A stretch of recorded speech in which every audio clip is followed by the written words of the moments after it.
Welcome everybody to the December 12th, 2022 City of Courtenay regular council meeting. I'd like to respectfully acknowledge that the land on which we're meeting is the unceded territory of the Comox First Nation, the traditional keepers of our land. I'd like to pass it over to Councillor Hillian for a comment. Thank you, Mayor. I just want to take this opportunity to acknowledge the passing of Jim Palmer on December 5th. Jim was a resident of the Puntledge Park area, a longtime resident of the city, and along with his wife, Jan, was a driving force behind the protection of the Morrison Creek headwaters.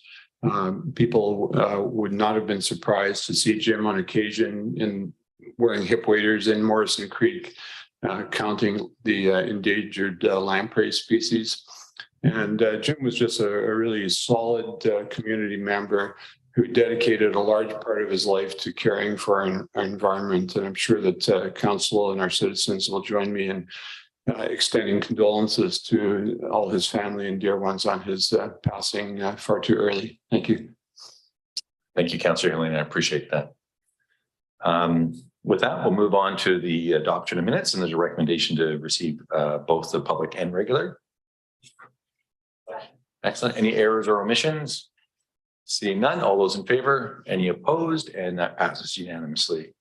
Next, we have a delegation of Wache Affordable Housing Project, and I'll pass it over to Roger Kishi.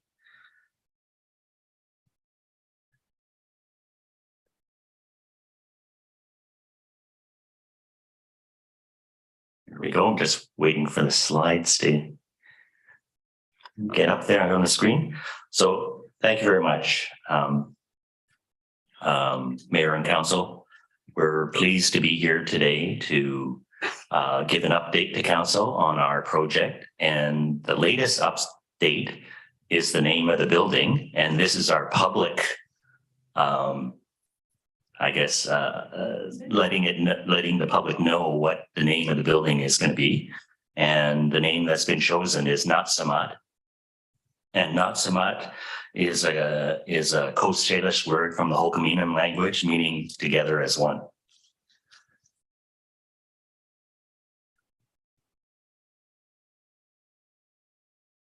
So this slide is just talking about the Friendship Center itself. And so the Friendship Center has been in the community since 1995, and we predominantly provide services to the urban Indigenous community, but many of our programs are open to all community members. We have over 50 programs that we operate out of the Friendship Center, and one of our newest projects, which has been open for about 3 years, is our Aboriginal Head Start daycare.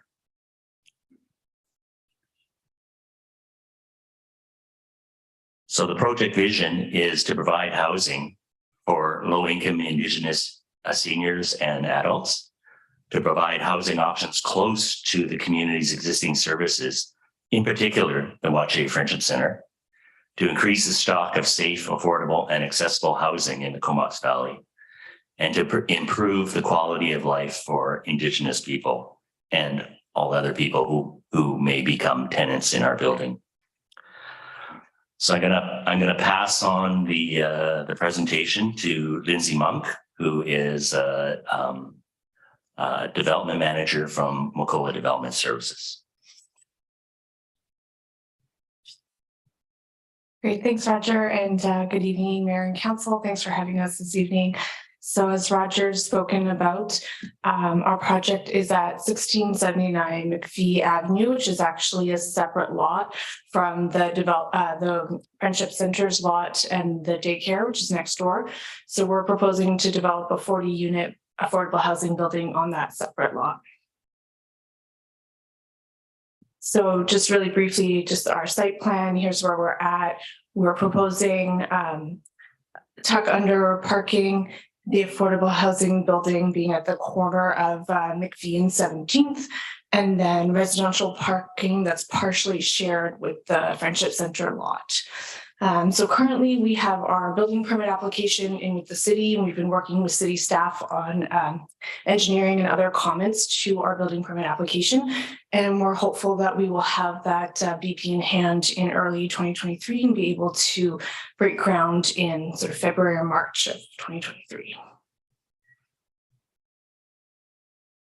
So we've got 8 studios and 32 one-bedroom units. We have an emphasis on accessibility and sustainability, not just because the funders require it, but also because it is important to the Friendship Center to make sure that folks can age in place, and that also we are contributing significantly to reduction in greenhouse gas and energy consumption of this building. The affordability is dictated by BC Housing and CMHC's requirements for affordability, but does provide 70% of the units well below market. So the reason we're here this evening is, first of all, to give you that sort of update on where we're at, and also make a formal request that the city consider a waiver of the development cost charges for the project in alignment with the recently adopted OCP. As far as we can account at this moment, our request is for approximately $86,000, which we believe to be the amount of the DCCs charged specifically by the city. That's an approximation. So we just want to thank the CBRD for their contributions to the project through the Homeless Support Services funding. We've been fortunate enough to receive HSS funding. We'd also really like to thank city staff and council for the support we've received so far. Staff have been wonderful to work with, and so just want to thank them for their contributions. So we have time for questions, I believe, but yeah, thanks for your time. Excellent. Thanks so much for your presentation today. And we do have some questions generated, and we'll start with Councillor Hillian. Thanks, Mayor, and thanks for the presentation. I think we're all looking forward to seeing this development come forward. My curiosity is about the amount that you're requesting. Do you know if that's the total of all development cost charges or just Courtney's portion? And if it's, because of course there's the regional district and other government bodies as well that are included. So I'm just wondering if you're asking for a contribution from Courtney to cover all development cost charges. No, this is just the DCCs charged by the city of Courtney. Okay, so you're making a presentation to regional district. Certainly hope to. Okay, thanks very much. Thanks, Councillor Hillian, and that actually is fairly appropriate. I'll maybe pass it over to our CEO, Jeff Garbutt, as we've been speaking about that breakdown quite significantly. Thank you through Mayor and Council. So that our estimation is just slightly higher for the city's DCCs. It's $88,468.55. So that's fairly precise. The amount of regional DCCs is $338,360 for water and sewer applicable, just for information. Could you just repeat those numbers, please? I just got my pen out. Just $88,468.55 is the city amount. And Mr. Kishi, we can certainly share this details with you. The regional district payable is $338,360. thank you. Yeah, and as I mentioned, Roger, when we spoke a while ago, that, you know, my estimation based on talking with Mr. Garbutt was that the RD is certainly a bigger portion, as you can tell by those numbers. So making sure that you have that fulsome conversation with the RD, I think would be useful as well. So yeah, so thanks, Councillor Hillian, for asking the question. And next we have Councillor Moore. Great, thanks. This is more about the, not so much about this ask, but in terms of things proceeding and folks getting into this, what is the process in terms of applications? I know there's been a few people who have just been waiting patiently to hear what the application process will be, timelines and criteria. Because this project is being funded through BC Housing and the Community Housing Fund, we will be drawing applicants from the housing registry, from the BC Housing Registry, for the original opening of the building. The Macola Housing Society will operate and manage the building when we first open up, and we'll be doing some sort of like mentoring with the Friendship Center, so that in the future, the Friendship Center may or may not take over the operation and management of the building. But Macola Housing Society's got over 30 years of experience managing affordable housing and subsidized housing. So we're tapping their knowledge and experience to get the building fully tenanted. Right, so if folks are on that already in the BC Housing on the wait list, then they're in the kind of in the queue to be considered. Sounds like. Yes, but you know, we're quite a ways away from completion, so we won't. You know, we'll be closer to the date of opening. You know, it'll be a few months before that we'll actually be doing tenant selection. Right, thank you.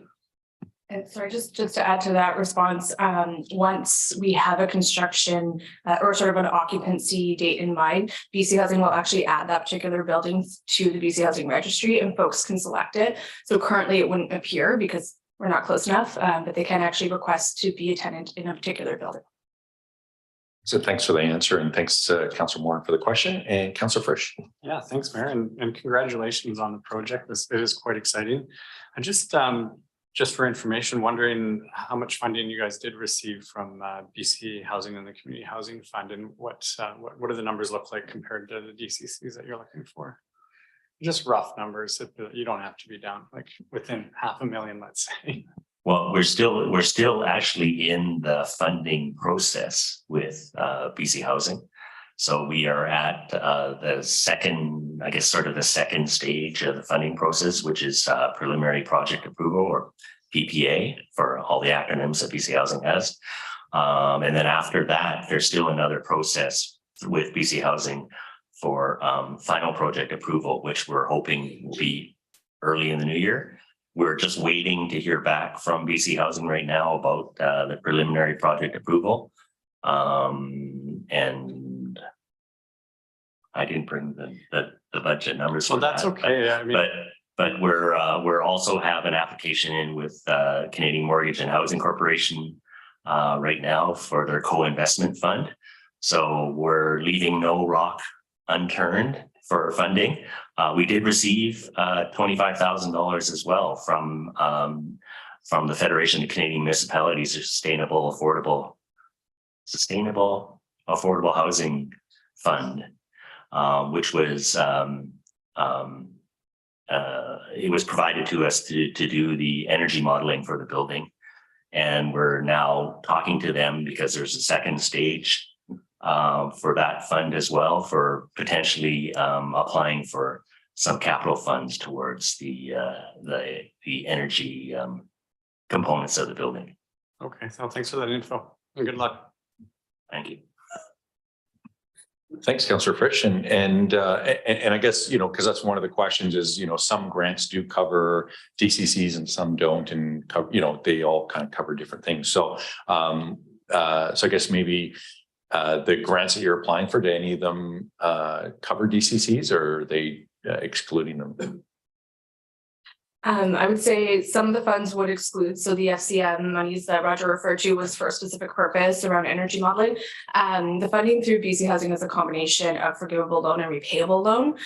So the forgivable loan is $100,000 a unit. And then the shortfall is in the form of a repayable loan or mortgage on the project. So the work that we're doing now is through CMHC, through FCM, through any contributions we're able to get municipally. We're trying to bring that repayable mortgage amount down, basically. Excellent. Thanks very much. I don't see any further questions at this point, but very exciting to see what this project is. And again, it's going to be a great addition to our community. So thanks very much for your presentation. Thank you. Next, we have a presentation actually from our staff regarding the BC Municipal Safety Association. And I'm just going to bring up my agenda. Thanks for that.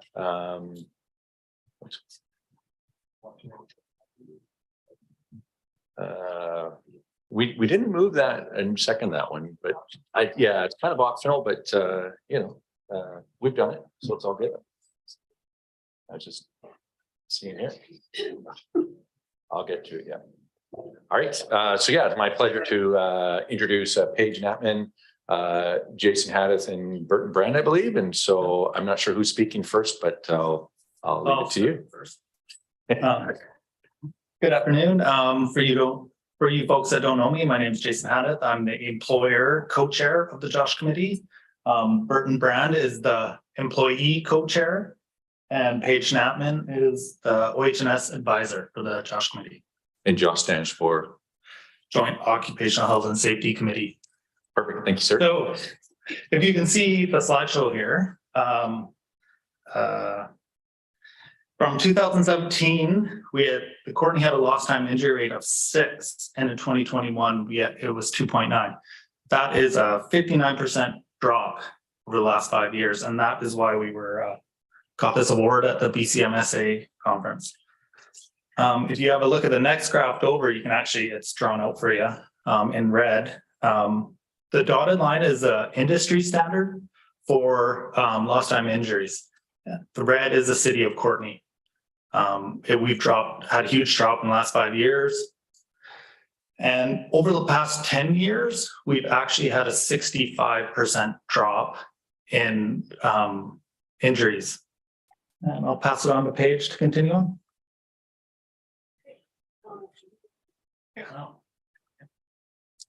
So the next slide on there, just explains sort of about your next, sorry.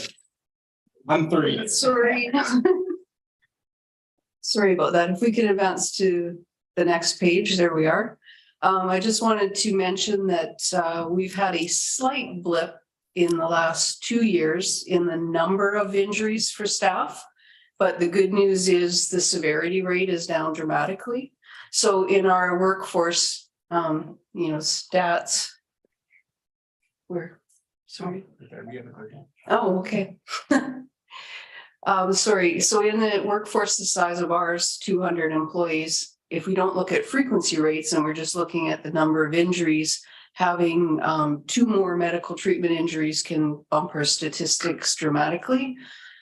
So you will see in the frequency rates that come out towards the end of the year here that we've had a slight blip in injuries, but the good news is that they are very lower severity. So our numbers of days lost has dropped dramatically. We're down around the 50 mark or lower, whereas a couple of years ago we were significantly higher. So that's the really good news, is that the injuries aren't near as severe.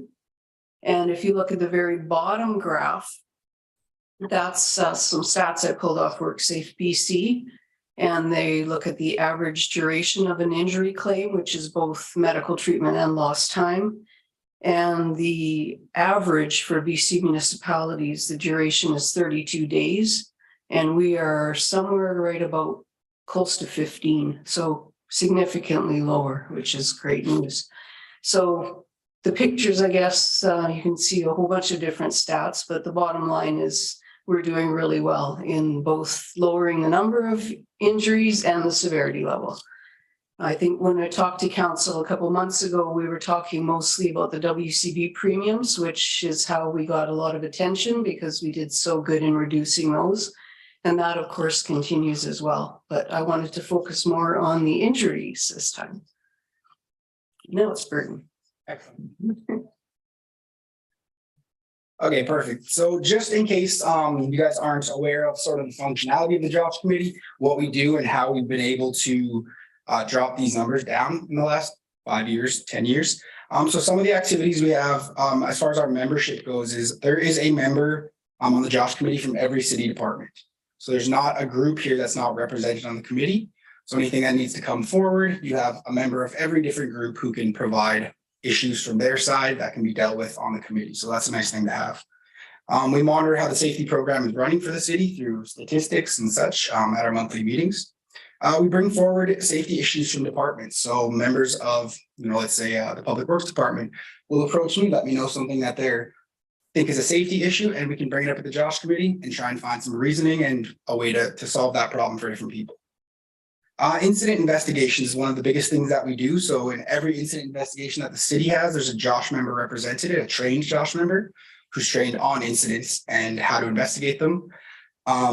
We ensure that the recommendations focus on the cause of the incident. Why did that happen? What was the root cause? Not just trying to solve the problem without understanding why it happened in the first place. A lot of times you don't end up solving the problem in that way.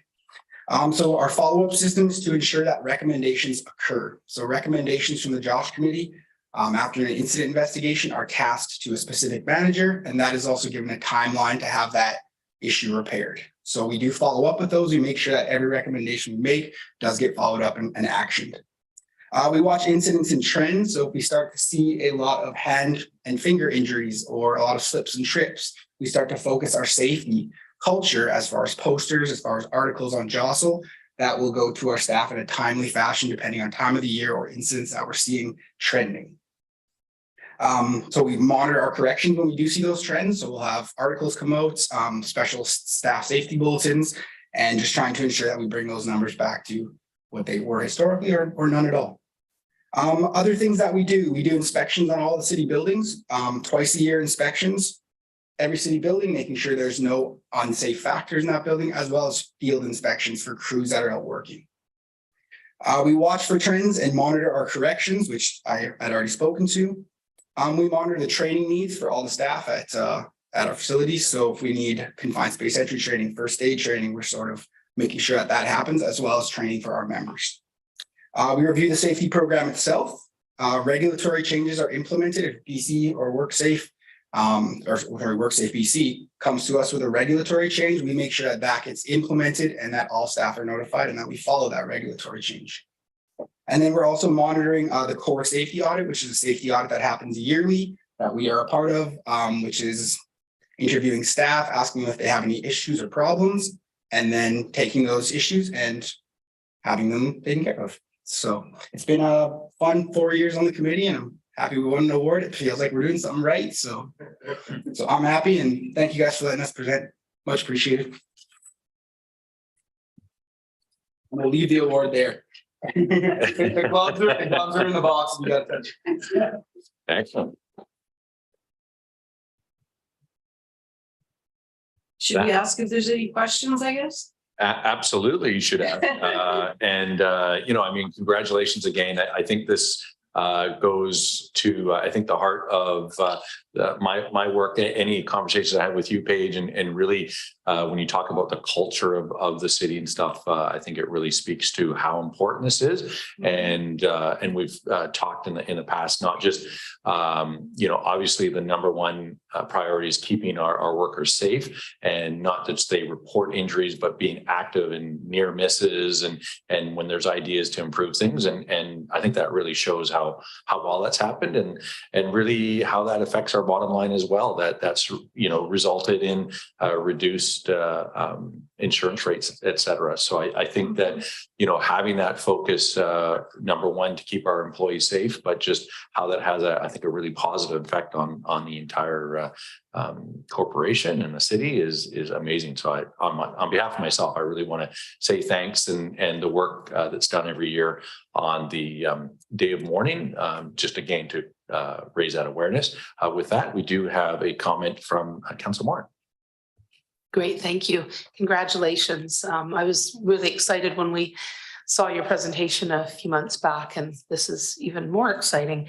I was curious in the breakdown of incidents. We know that throughout COVID, that mental health has been a huge issue across all sectors in terms of more incidents. And it seems like with our plummeting numbers that's maybe something that we haven't encountered with the city. Or is there anything that you can say about kind of mental health, time off work for things like that? And do we have something that we're implementing in this in the city that's helped offset some of those things that other sectors are seeing? Well, there's a couple of things. We have seen a few lost time injuries that have been mental health related. It's more common in first responders in the fire department, unfortunately. But it does happen also in our other places of employment. Very rare though, which is good. And I think I don't know where we stand in regards to other municipalities in that way, but we are focused on it. And in fact, we're trying to introduce critical incident stress training for a number of employees. And I just put that idea out, and it might be a little bit preliminary to talk about it. But I did find a good trainer to come in to train some specialists in the city so that we've got a small team ready to do critical incident stress debriefing in case we do have a serious incident. So that's one thing. And the other thing is the BC Municipal Safety Association has really focused on mental health. So they've got programs ready to roll out at different employee levels on mental health and understanding and getting involved early and trying to prevent. So that's something as well that we're focused on early next year. So that's very timely. Excellent. Thanks for the question, Councillor Morin. And you know, to the point around COVID, I think the way that staff handled it in terms of really working with the employees, helping them work at home if they needed to, and just trying to make sure we were as clear as possible, keeping people safe, having signs around, putting up things, making sure the PPE stuff was around. I just, great commendations again to staff on sort of realizing what was going on with no manual, no, that whole unprecedented kind of thing, but really rising to the challenge, I think was done really well. So thanks, Councillor Morin, for that question. All right. And with that, thanks again. I really do appreciate all the work that you do, Paige. Yeah, you're very welcome. Thank you. That's been moved and seconded. All those in favor? That's been passed unanimously. Excellent. Thanks for that.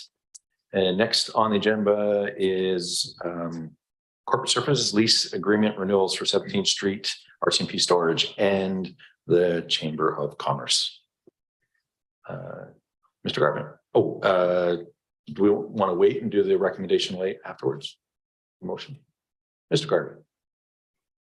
Thank you. Through Mayor and Council, we have a comprehensive staff report that provides an overview of the 3 leases. Ms. O'Connell's here for questions if you have any. Councillor Frisch. Well, I guess I had a question about the parking lot that we own over by 17th. It was a surprise. I didn't know we owned that lot. We think after all the studies we did into what properties we owned, that would have come up. But I guess I was just looking for staff's thoughts on our long-term use of that, if a parking lot's the best use, and I'm not really familiar with LET investments, and so what they're using it for and what sort of businesses it supports. So I can start, and perhaps Jeff can jump in on the long-term side. Essentially, it's a sliver of the parking lot just on the side of what was the old Pizza Hut building, which is now the Island Health building. Let Investments is the management company that owns the entirety of that kind of shopping area there. And they lease that portion from us because the city has been maintaining it potentially to be able to go into 17th Street Bridge improvements or things like that. The last lease we had with them that's just expired was 30 years. So this really is a long-term just holding for potential future use. And Let Investments, they're just the new management company that it was assigned to them a while ago, but really the biggest interest in the use of it is for the VHA employees. So, yeah. That's fine, thanks. All right. Thanks, Councillor Frisch. Thanks, Ms. O'Connell. Any further questions or comments regarding Councillor Hillian? Thanks, Mayor. I'd just like to clarify with the RCMP lease for the building and compound on Grant Avenue. Am I correct in assuming that that's adjacent to the community garden just down the road from us here? That is correct. Okay, and If in fact we moved ahead with any sort of development plans for that land, do we have an escape clause for this particular lease? Or once we renew it for 5 years, are we locked in? Thanks very much, Councillor Helene, for the question. We've built that into all of the city leases, at least all the newer ones, where the city kind of reserves the right to terminate the lease agreement with significant notice. So we're talking a year or 2 years, depending on the lease itself. Specifically because we recognize these are important city assets that may have a more defined use in the future, especially for transitioning from things like storage to, potentially housing or something else. So yes, that's definitely built in. But because these are our long-term community partners, they have been our long-term tenants, we often give ourselves and give them clauses that give lots of notice either way. So we wouldn't want to leave them high and dry. Thanks. And with regards to the Chamber of Commerce building, it seems quite a creative approach to, given that they seem to be considering a potential move. It will be interesting to see what we might come up with for the use of that space. I wasn't aware that they were looking for smaller space, but that's just an interesting side issue here. And I'm happy to move any of the recommendations, Mr. Mayor, if it's time for that. Yeah, I'm just going to give Mr. Garbutt a chance to respond as well. Yeah, through the mayor to Councillor, and thanks. With respect to the future use of that space, I can advise you the city is extremely constrained in the space that we have currently.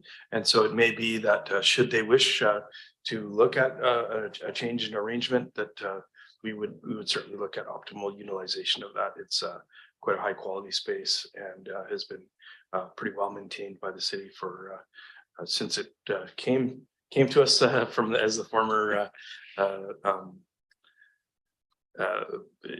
tourist information booth many years ago. It comes with a train, so that's always exciting as well. Councillor Frisch, did you have a?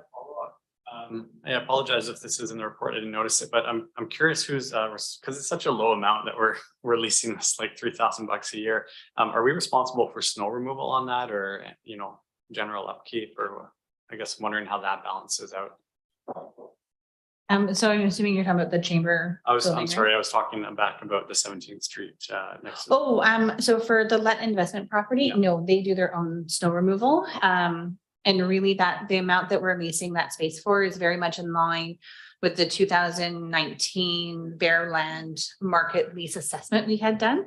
So it's just a kind of cents on the dollar per square foot, but no, they're responsible for the snow removal. However, like we are required to do the maintenance, although I don't believe there's been significant maintenance on that site. So Thanks again. Okay. Thanks, Councillor Frisch and Councillor Jolliker. Thank you, Mayor. Still on the 17th Street lease, do we hold responsibility or liability for the activities that occur on that property? Can you specify what activities you're referring to?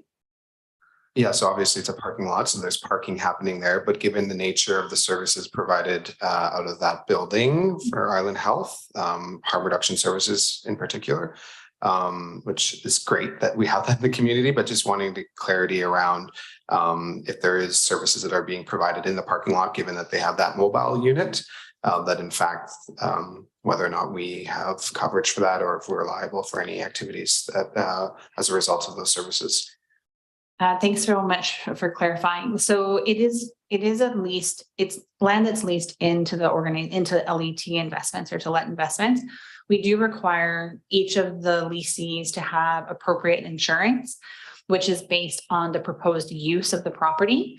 So if, for example, they decided that they were going to use the parking lot for something other than a parking lot, it's required under their lease that they obtain the appropriate rate of insurance to cover that and provide the city with proof of that insurance.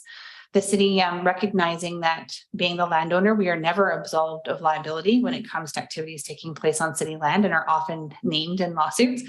We do maintain additional insurance on top of that, which is much more broad spectrum as far as liabilities go. But really the onus is on the tenant, and that's part of their agreement. And then the city has a backup just in case. So. Thanks, Councillor Jolliker for the question, and Councillor Ilian. Thanks, Mayor. On the first recommendation, I'll move that council authorize a lease for a term of 5 years with 3 additional 5-year options to renew with Let Investments. The property having a legal description of PID 0016111488. Those parts of section 41 and 68 Comox District shown heavily outlined on plan 42-178, except part in plan BIP 89160, and the council delegate authority to the Director of Corporate Services to consider any approved amendments to the terms and conditions of the lease upon renewal of future assignments and determine approval of the 3 additional 5-year options to renew. Been moved and seconded. Any additional questions or comments? Seeing none, all those in favor? Any opposed? That passes. On to RCMP storage building. Councillor Frisch. I'll move that council authorize a lease for a term of 5 years with 3 additional 5-year options to renew to the Comox Valley RCMP for the property located at 721B Grant Avenue, having the legal description that follows. And that council delegate authority to the Director of Corporate Services to consider and approve any amendments to the terms and conditions of the lease upon renewal, future assignments, and determine approval of 3 additional 5-year options to renew. Okay, it's been moved and seconded. All those in favor? Any opposed? And that passes unanimously. And finally, the Chamber of Commerce. And that'll be Councillor Cole Hamilton. Thanks, Mayor. I'll move the council authorize a lease for a term of up to 1 year, including lease termination options within the period, to the Comox Valley Chamber of Commerce.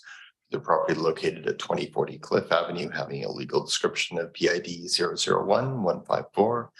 664 Lot 1, Section 68, Comox District Plan 15512, and the council delegate authority to the Director of Corporate Services to consider and approve any amendments to the terms and conditions of the lease. It's been moved and seconded. Any further questions or comments? Seeing none, all those in favor? Any opposed? And that passes unanimously. All right, next we have the benefits provisions for elected officials. Councillor Frisch. Thanks, Mayor. I'm happy to move the recommendation, and that is that council approve a 100% city pays premium model for dental and extended health for elected officials and their families. It's been moved and seconded. And Mr. Garbutt. Thank you, Mayor and Council. I'm pleased to bring this report back to you.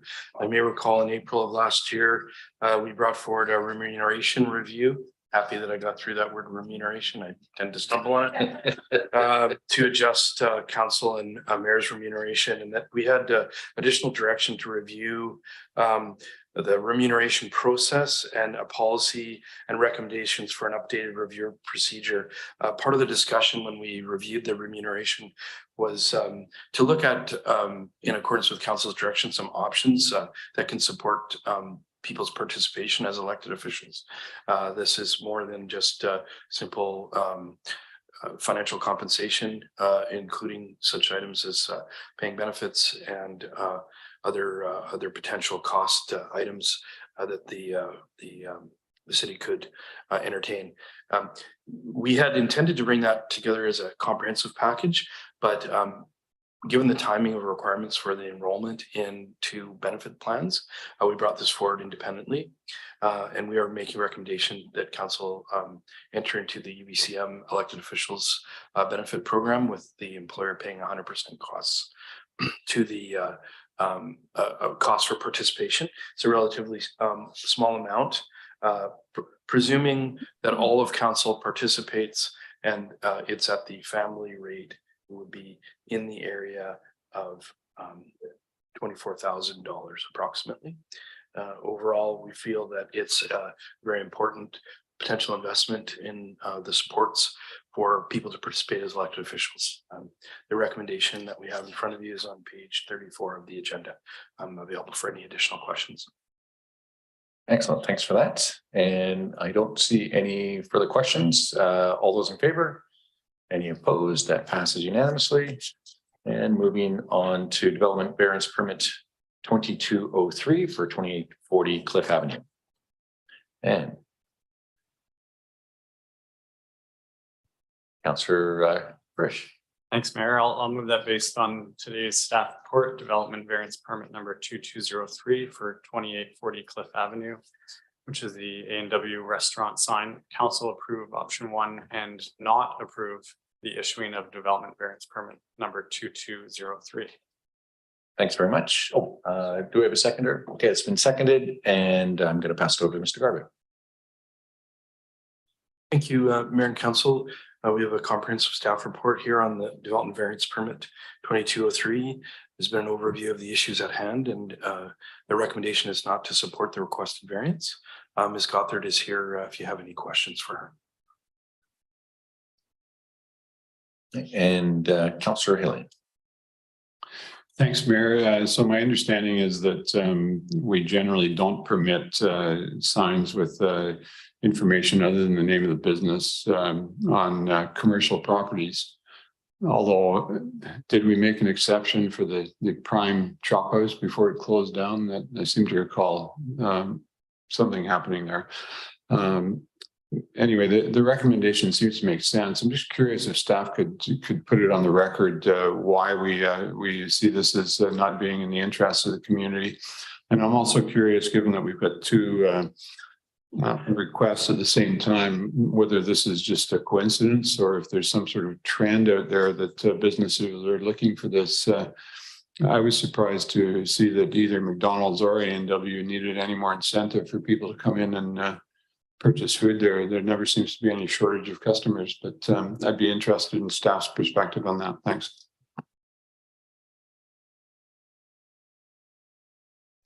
Through the chair, I can respond. Can you hear me? I'm using a different. Yeah, we can hear you just fine. Okay, great. Yeah. So just to clarify the question of if commercial buildings are allowed to have electronic signs, the sign by law is to not permit them. However, there was in the case of the former Prime restaurant that did come before council to seek a variance to allow the electronic sign, and it was permitted in that particular instance.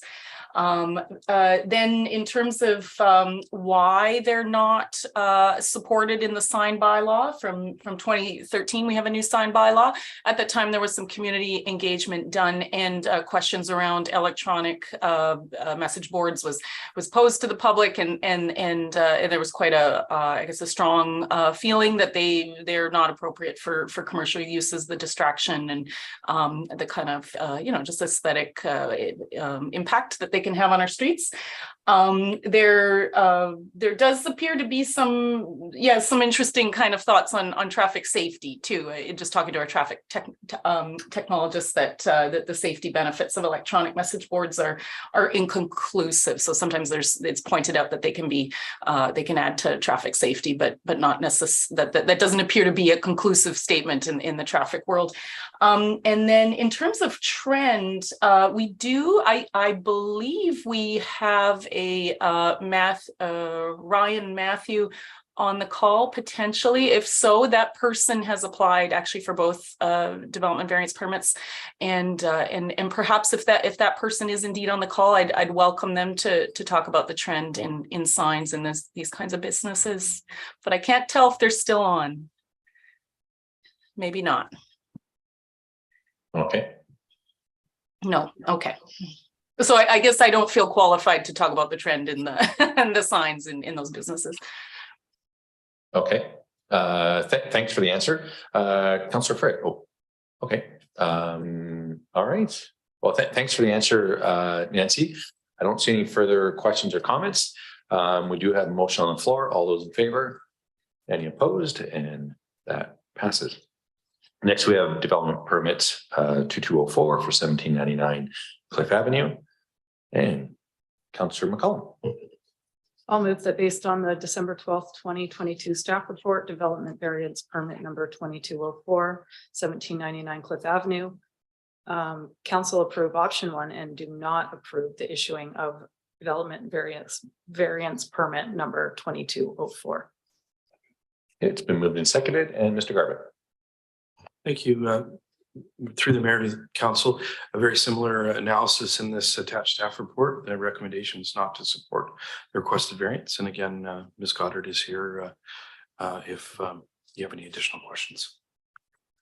Thanks very much for that. And Councillor Frisch. Yeah, thanks, Mayor. So I think staff's assessment was pretty comprehensive. I just wanted to add that I remember the debate over allowing electronic signs at commercial businesses, and my thoughts at the time, and they remain the same, are that they are quite distracting, and they do add a certain visual appearance to your city. And once one business has one, I think the next business also needs to have one, because they do attract so much attention. So I think it's just a slippery slope of allowing a bunch of electronic signs to pop up on our main corridors. And I don't think it's needed. And I don't want to see us go that way. So thanks. Thanks, Councillor Frisch. Appreciate that. We have a motion on the floor. All those in favor? Any opposed? And that passes unanimously. And next we have the 2023 Fire Smart Community Funding and Supports Grant application. And Councillor Hillian. Thanks, Mayor. I'll move that based on the November 23rd, 2022 staff report, 2023 Fire Smart Community Funding and Supports Grant application, Council approve option 1 and direct staff to submit a joint application with the Comox Valley Regional District, Village of Cumberland, and Comox First Nation for grant funding for regional fire smart activities through the 2023 intake of the UBCM Community Resiliency Investment Program. Okay, it's been moved and seconded, and I'll pass it over to Mr. Carver. Thank you, Mayor and Council. We're really also very excited, because we're excited about a lot of reports today. Really happy to bring forward a partnership. I think as we all see with climate adaptation and climate change mitigation, that we need to work together to come up with comprehensive plans to address the changing world that we're living in. The 2023 Fire Smart Community Funding and Supports Grant application, as outlined in the staff report, it involves a great partnership between the CVRD, the Village of Cumberland, and Comox First Nation. Chief McDonald is here if you wanted to provide a few more comments, and if council had any questions, he's available. Thank you, through the CEO to Mayor and Council. Excuse me. Great opportunity. Oyster River Fire Chief Bruce Green was the driving force behind this. Pretty much came to us and suggested that we form a regional program for such initiatives, and we've done that. We had our first meeting as a regional group Fire Smart Committee to get the ball rolling. Hopefully we'll be successful with this application, and some of the items that we're looking at doing is updating our community wildfire resiliency plan. The last one that we had done in this area was back in 2006, and obviously a lot of things have changed, both with populations and the climate. So it's time to get that done again. To provide some more fire smart education and some activities for the public. That really is the best way to, or best ways for people to learn how to protect their properties from the effects of wildfires is through the education. So having the resources available to deliver that training is important. Implementing a Fire Smart BC plant program, essentially what that does is it helps the consumer identify plants and vegetation that is quote unquote fire smart, which reduces the chances of fires going through that vegetation and taking out their homes and property. So that's a very interesting program, that Fire Smart has come up with.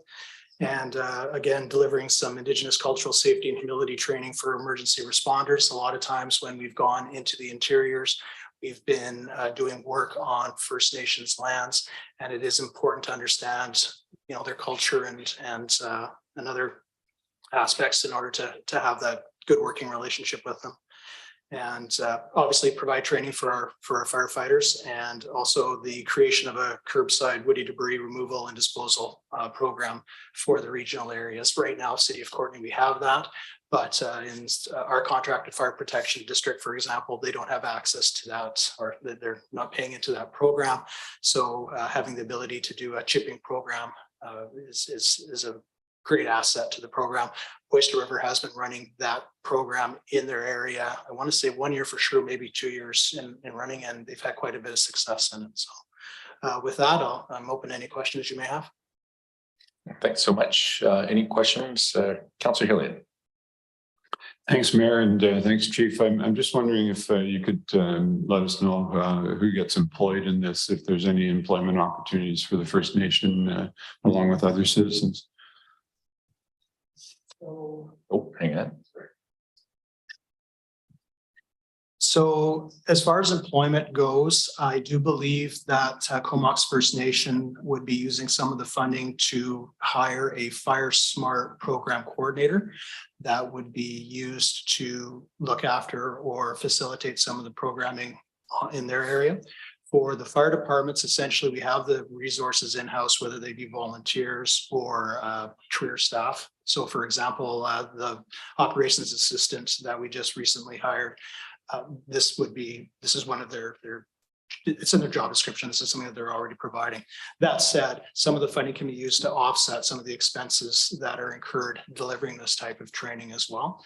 And there's also opportunities to pay a volunteer to come in and assist with the program delivery as well. Sounds good. Thanks. Excellent. Any further questions or comments from council?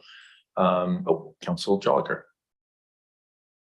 Yeah, I just want to add my appreciation for the collaboration and the nature of the collaboration for this potential grant opportunity for increasing our services and the quality of our services from a fire protection perspective. I'm curious if you can speak, Chief, to the impacts of addressing woody debris removal on our wildfire season and the impacts of climate change. And you're still on. Thank you for the question. See, red means stop, green means go when you hit the building. I know, I've asked for the colors to be changed. It took forever to get it at the old council chambers, but yeah. So essentially what it'll do is it gets rid of the ladder fuels that accumulate on a property. So if you have the fire going along at the ground cover and you have a bunch of stuff, what it'll do, the fire will burn up through that, hit the lower limbs in the tree, and then off it goes, off and running. One area which is kind of an unexpected benefit or an unintended benefit, though, is if you have the curbside chipping program, it can help with the alternative, which is to burn the stuff on your property in a 3 foot by 3 foot by 3 foot pile. So it does have the potential to assist with airshed, air quality issues by having the curbside program. But in the very least, it will help clean up some of those ladder fuels and slow down the potential spread for a fire. Thanks for that. And I don't see any further questions or comments. So thanks very much for bringing this to our attention. Might be a good time to plug in, change your batteries if you got batteries in your smoke detector as well, given that we're in the season of heaters and et cetera. So with that, I'll call the question. All those in favor? Any opposed? And that passes unanimously. Next, we have internal reports and correspondence, the management reports. Are there any questions regarding the CAO management report? Maybe I'll just go report by report if that's okay. Sure, yeah. And the management report's basically 7.1 to 7.5. So if there's any questions regarding the management report, I don't see any regarding development services, questions or comments. Councillor Cole Hamilton. Yeah, thanks, Mayor. I just had a question about the sort of the developers breakfast, the developers advisory group terms of reference. And I know that we talked about trying to get post-COVID that kind of breakfast meeting program reestablished. And I see it's on hold until departmental vacancies are filled. And I'm wondering if there's any possibility of perhaps continuing it with a slightly less carefully defined set of references. It does say to build relationships and get feedback, and that seems like a fairly short but pretty comprehensive terms of reference. And that if there's any way perhaps and I do realize our staffing situation is challenging, whether it's possible for a way to be found for that to continue rather than being on hold. Thanks for the question, Mr. Carpet. Thank you. Through the mayor, Councillor Cole Hamilton. So we're going to be in the new year just reaching out to the same group of developers that participated in the OCP, the detailed engagement that we had on that, and look for opportunities to get together. It is going to be a little bit more general, as you had said, but it's important for us to move forward on that. At the same time, staff are, although we do have some vacancies, moving through a number of those files to get forward. And I think the real value of getting together, as council heard when we were going through the draft of the official community plan bylaw prior to its introduction for first and second, was to truly understand what this means for the development community. And I think it's an important time because we're now seeing files come forward that are embracing official community plan policies. And we're really excited to see what comes in the next 6 to 8 months, particularly on the infill development side of the coin. So we'll stay tuned, and we will certainly be working forward in the new year. Excellent. Thanks, Councillor Cole Hamilton. And it's the first conversation I had with our interim Director of Development Services, and it's a conversation that Jeff and I have on a very regular basis. And we do meet with developers, and I believe councillors do as well. And maybe one of the things we can possibly do better is just communicate when we are talking with people, just to share the information amongst ourselves as well. So, but I think I really appreciate the question. With that, Engineering Services Management Report, any questions or comments? Next, we have the Financial Services Report. And finally, Rec and Culture. Councillor Hillian. Thanks, Mayor. Just want to reference page 86 of the report at the top, sports field study update and citing. And in the comments, it indicates that will include response to council motion to review Courtney field allocation. And I'm just wondering if staff could give us a little bit more of a briefing on that. I don't recall when that resolution was passed and how encompassing the field allocation was. We just recently had correspondence from the president of Comox Valley United Soccer with some concerns about field allocation, and I'm just wondering if those would be captured in whatever work staff is doing in relation to that council resolution.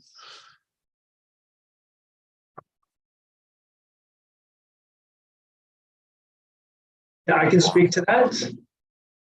You can hear me out there? We can hear you just great, Craig. Excellent, thanks so much. So thanks for the question. And with regards to the field study report, it's being led by the CVRD. And when they were originally looking to update from their 2008 report, this was an addition that we wanted to look at how the fields were being allocated in terms of equity and in terms of efficiency. So it has been added to the field study, and the field study has been progressing along.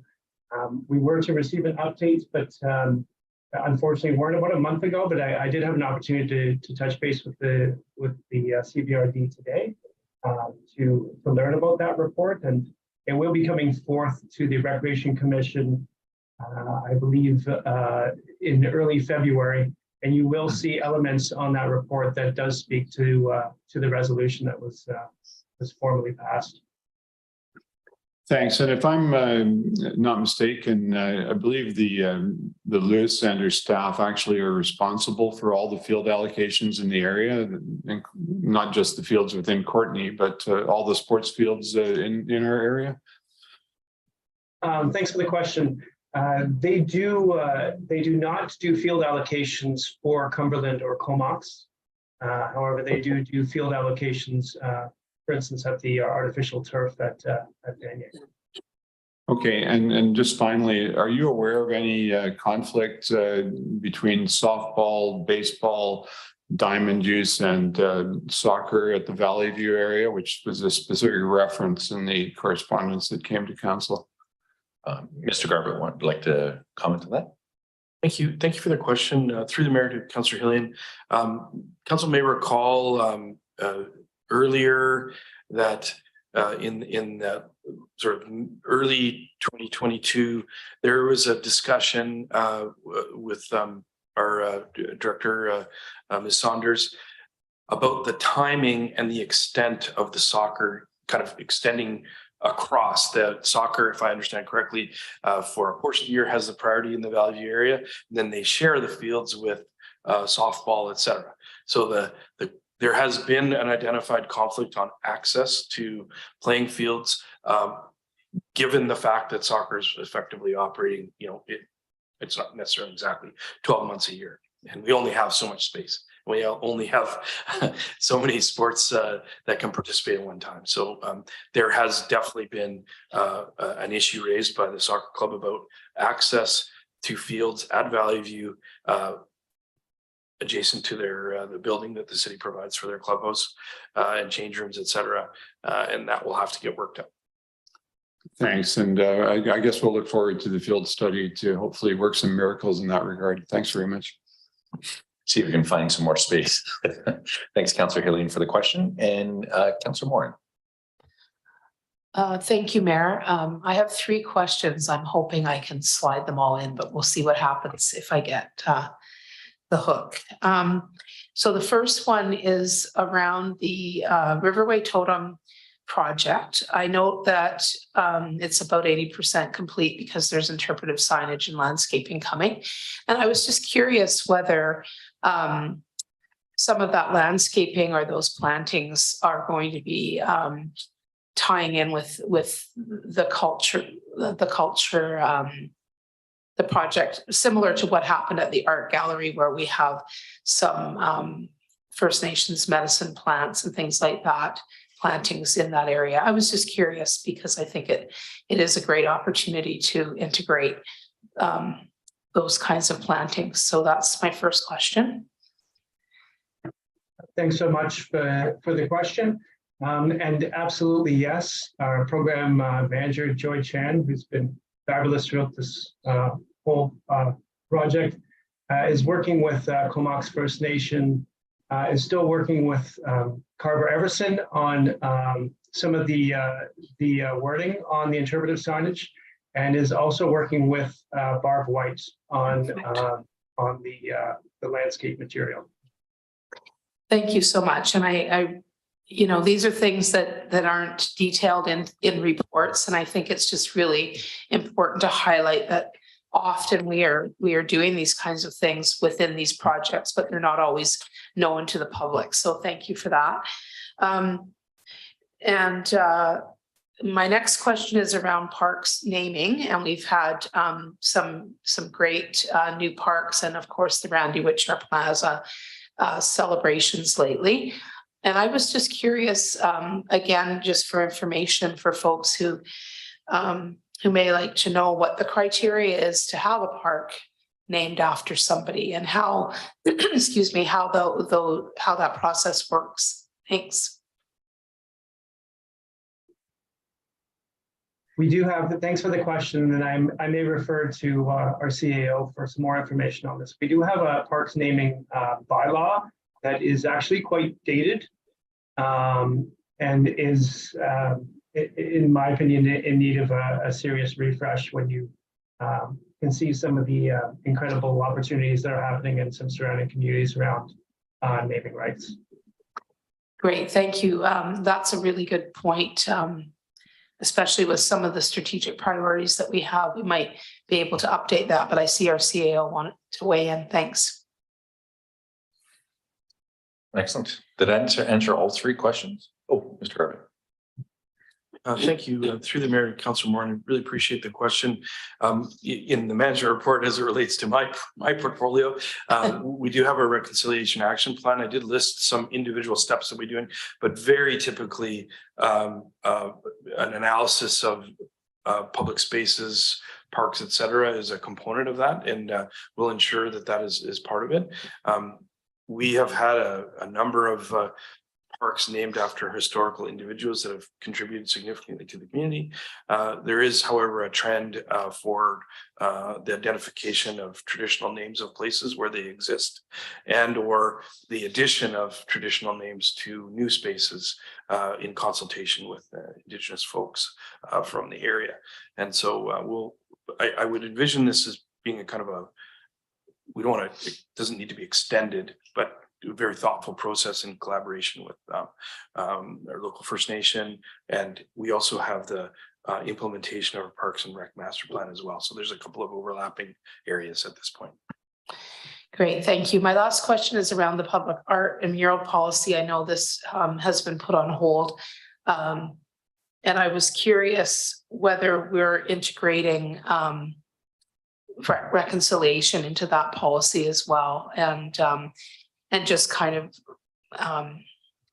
adding to the discussion and the training, the anti-racism training that we had, and sort of the the start of potentially developing that further if that would be taken into account in this public art policy in terms of creation of anti-racism spaces with public art. Thanks. And Mr. Garber's got his comment as well. Thanks. We're working through that in partnership with the Comox Valley arts groups as the lead, but certainly council has been very clear that reconciliation is a lens that is one of our 4 cardinal points from the community plan, and it will make its way into that. Again, working with Indigenous people both locally as well as with broader representation helps us develop good policy. And we continue to discuss these matters generally around reconciliation with Comox First Nation in our monthly meeting, will be added to the list specifically for our next go around. Great. Thank you so much for indulging my 3 questions. Thanks so much, Councillor Morin. And that did remind me, one of the items on the CAO management report as well is economic development, which is a big thing. But again, interwoven in that is our relationship with Comox First Nation. And really, as we come next year to really engage with our community to develop that policy as well. That being said, we've had some questions. Any further questions on those management reports before we move on? All those in favor? Any opposed? Thanks very much for those questions. Next, we have the Strengthening Communities Grant Services Update. Excellent. And Mr. Garbutt. Thank you. Through Mayor and Council, when the city took over administration of the Strengthening Communities Grant, communication and outcomes and status was very clear, the requirement both from the community, the benefiting components of the community, as well as for council. So Mr. Rushton and his staff have drafted a report in front of you. And I thought, Craig, do you want to give a few highlights? There's some wonderful work that's been happening, and we're quite happy that the grant funds have flowed into the community. Sorry, I'm having a tongue-tie day today. Thanks so much to the CEO, to Mayor and Council. So the briefing note you've been provided gives you some updates on the progress made and the positive outcomes from the Strengthening Communities Grant. As you'll know, we're not administering this alone. We've got some amazing partners along with us, Comox Valley Coalition to End Homelessness, the YCHA Friendship Center, and the Comox Valley Transition Society. Have been key with giving us their expertise and working with us to administer the grant. Administration to date looks at program management, so looks at the execution of renewals of the service providers agreements, program oversight, payments, service providers, monthly collection of metrics, communications, training and development. And it entails hosting advisory committee meetings, liaising with the UBCM, and providing reporting like today. Also looking forward to submitting a final report to UBCM. Just as a reminder, the grant entails daytime community access hub, rural outreach on Denman and Hornby Islands, a peer-based outreach team, community engagement and anti-stigma outreach activities, and training capacity building activities. I hope Council had an opportunity to read some of the qualitative grant impact statements that were provided from our service providers that speaks directly to how some of these services are affecting our community members.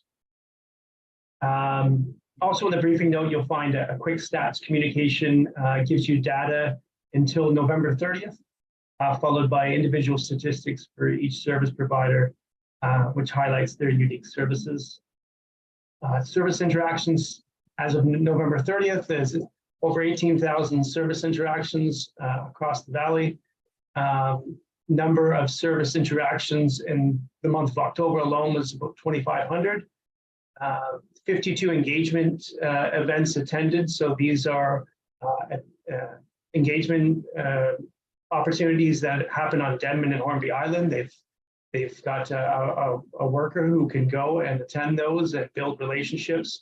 Also at Sunday service, the sharing of meals on a Sunday with the broader community. They're entailed engagement events. There's been 92 people as of November 30th and more actually since that date that have been trained in trauma-informed practice, mental health at work, standard mental health first aid. We'll have some workshops happening at the village, managing hostile interactions. Upcoming, there'll be naloxone training and cultural safety offered through ABI and Unbroken Chain. Plus, along with this, we have the opportunity to buy one-year memberships to agencies to Homeless Services Association of BC, and that provides agencies with many other training opportunities that they would become eligible for. And finally, in the milestone section of the briefing note, you'll see some of the progress to date since we last checked in. So, as I mentioned previously, working with the steering committee, we amended and submitted the UBC grant and secured the grant extension and grant transfer. Strengthening Community Grant Steering Committee was established. Initial service agreements and reporting structures and communication plans were established. The new funded services with Comox Valley Outreach and Sunday service began in around the beginning of October. Service provider metrics and reporting began, and initial training and workshops started around the beginning of October. We have all our service agreements have been extended until the end of June, and there seems to be some great feedback from our service providers that they're really feeling like the services are going a long way to help their clients. So this is our briefing note and our commitment to report to council and to report to our partnering municipalities and of course our partners across the Coalition to End Homelessness organizations. Will be provided with this briefing note. We'll also, at the strong encouragement of Roger from YCHE, and Roger, I think you're still out there. Thank you for the reminder last week. We do have a press release that will be going out tomorrow morning that will again highlight some of the amazing work that's being done for this grant. So with that, I can take any questions from council. Thanks very much. And we do have Councillor Hillian.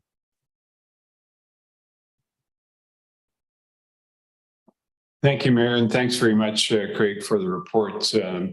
It's really good to see these comprehensive reports and to see both the number of hours of service, the service contacts that are taking place, and also the qualitative statements about the impact that these services are having in people's lives. I've had the opportunity to visit the Connect Center on a couple of occasions, taking food there and such, and can attest to how well used the program is. But of course, the obvious question that comes up is these are all activities supported by grants that will come to an end in 6 months. And I'm just wondering if we are getting any sense whether there's anything coming from the province or otherwise to continue some of these services beyond next June when this grant concludes.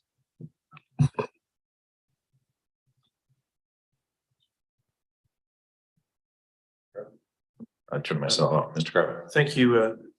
Through the mayor to Councillor Hillian, I appreciate the question. At this moment, we don't have details.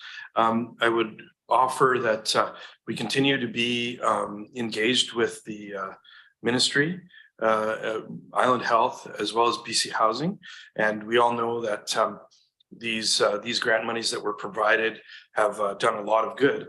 but there is an impending end to that. I believe it's the end of July in 2023. Hopefully some progress will be made on purpose-built facilities, which would negate the need for some of the activities at Connect. However, we would we'll continue as council's direction to engage with the various levels at the province to try and work both to secure direct funding and or support groups that are looking for funding. And I also would say there are two functions at the CVRD that there'll be deliberation in the financial plan as well for 2023 and beyond. And there's potentially some opportunity to look for partnerships there to continue because obviously, although there's shared jurisdictions, there is a lot of local need, and we have particularly the city as well as through the regional district funding stepped up. But that leveraging and that partnership is going to be critical, likely to gain access to future services. Yeah, thanks very much for that. I think it's important that we do keep the dialogue going with the province, and I know that that is going on through your office behind the scenes, Mr. Garbett, and appreciate that very much. Thanks. And Councillor Jolicoeur. Yeah, thank you, Mayor. And just to add to the comments of Councillor Hilly, and I think that having a report like this is actually a really good news story. So I'm happy to hear that there's going to be a media release tomorrow. The qualitative nature of some of these comments are actually quite moving. And when I think about comments from Councillor Hilly and around sustainability of funding for the real support that's being provided to people in our community, I'm really seeing in these qualitative statements that it's having some major impacts on people's lives and their capacity to be of service in the ways that they can in the community. And I also just wanted to share some of the comments I've received from some of our partners in this, really clearly being able to navigate administrative processes like grant administration has really freed up a lot of time from the partners to be able to provide the services to our community members. And I know that they really appreciate the support that they've received from city staff. And so I just wanted to take a moment to share my appreciation for city staff's support on the ground for all the individuals who are managing the programs within each of the organizations that we're supporting. I think it goes a long way so that people in management and supervisory roles within these organizations can focus on providing the services to our community members. And so I guess just a question for through the mayor to staff is, have we any understanding through our partnerships whether or not UBCM has committed to providing these ongoing funding for services like this in the community? And I guess my question comes from the understanding that as we saw today from the Canadian Food Bank Association, of the numbers of people accessing food banks services and the quantitative data in this report really supports the evident need that there are people in our community that need to be fed. As one example, beyond all the other issues that come up with our affordability crisis in the community in the province, I wonder if there's been any indication in your conversations whether or not UBCM sees themselves as part of providing this as an ongoing basis. Thank you.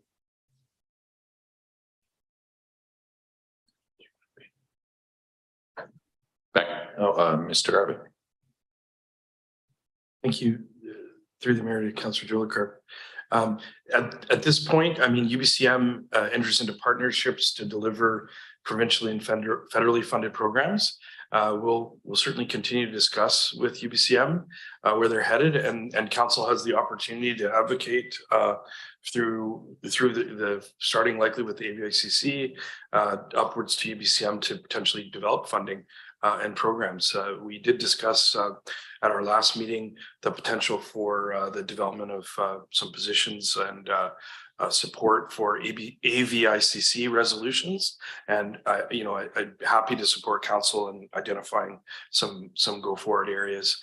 I would say, based on everything that's in the news between the federal and provincial governments, that there's contemplation with respect to that, but at this point, continue to advocate and be putting forward positions to secure funding is appropriate.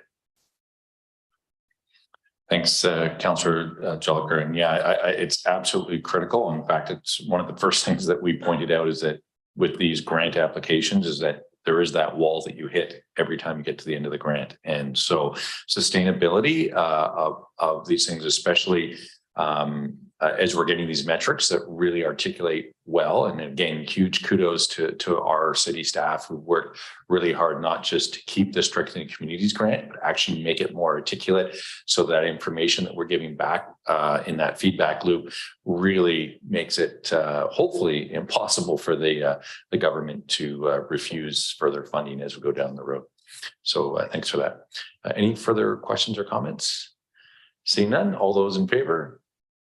Any opposed? And that passes unanimously. Next, we have the Heritage Advisory Commission meetings. Excellent. It's been moved and seconded.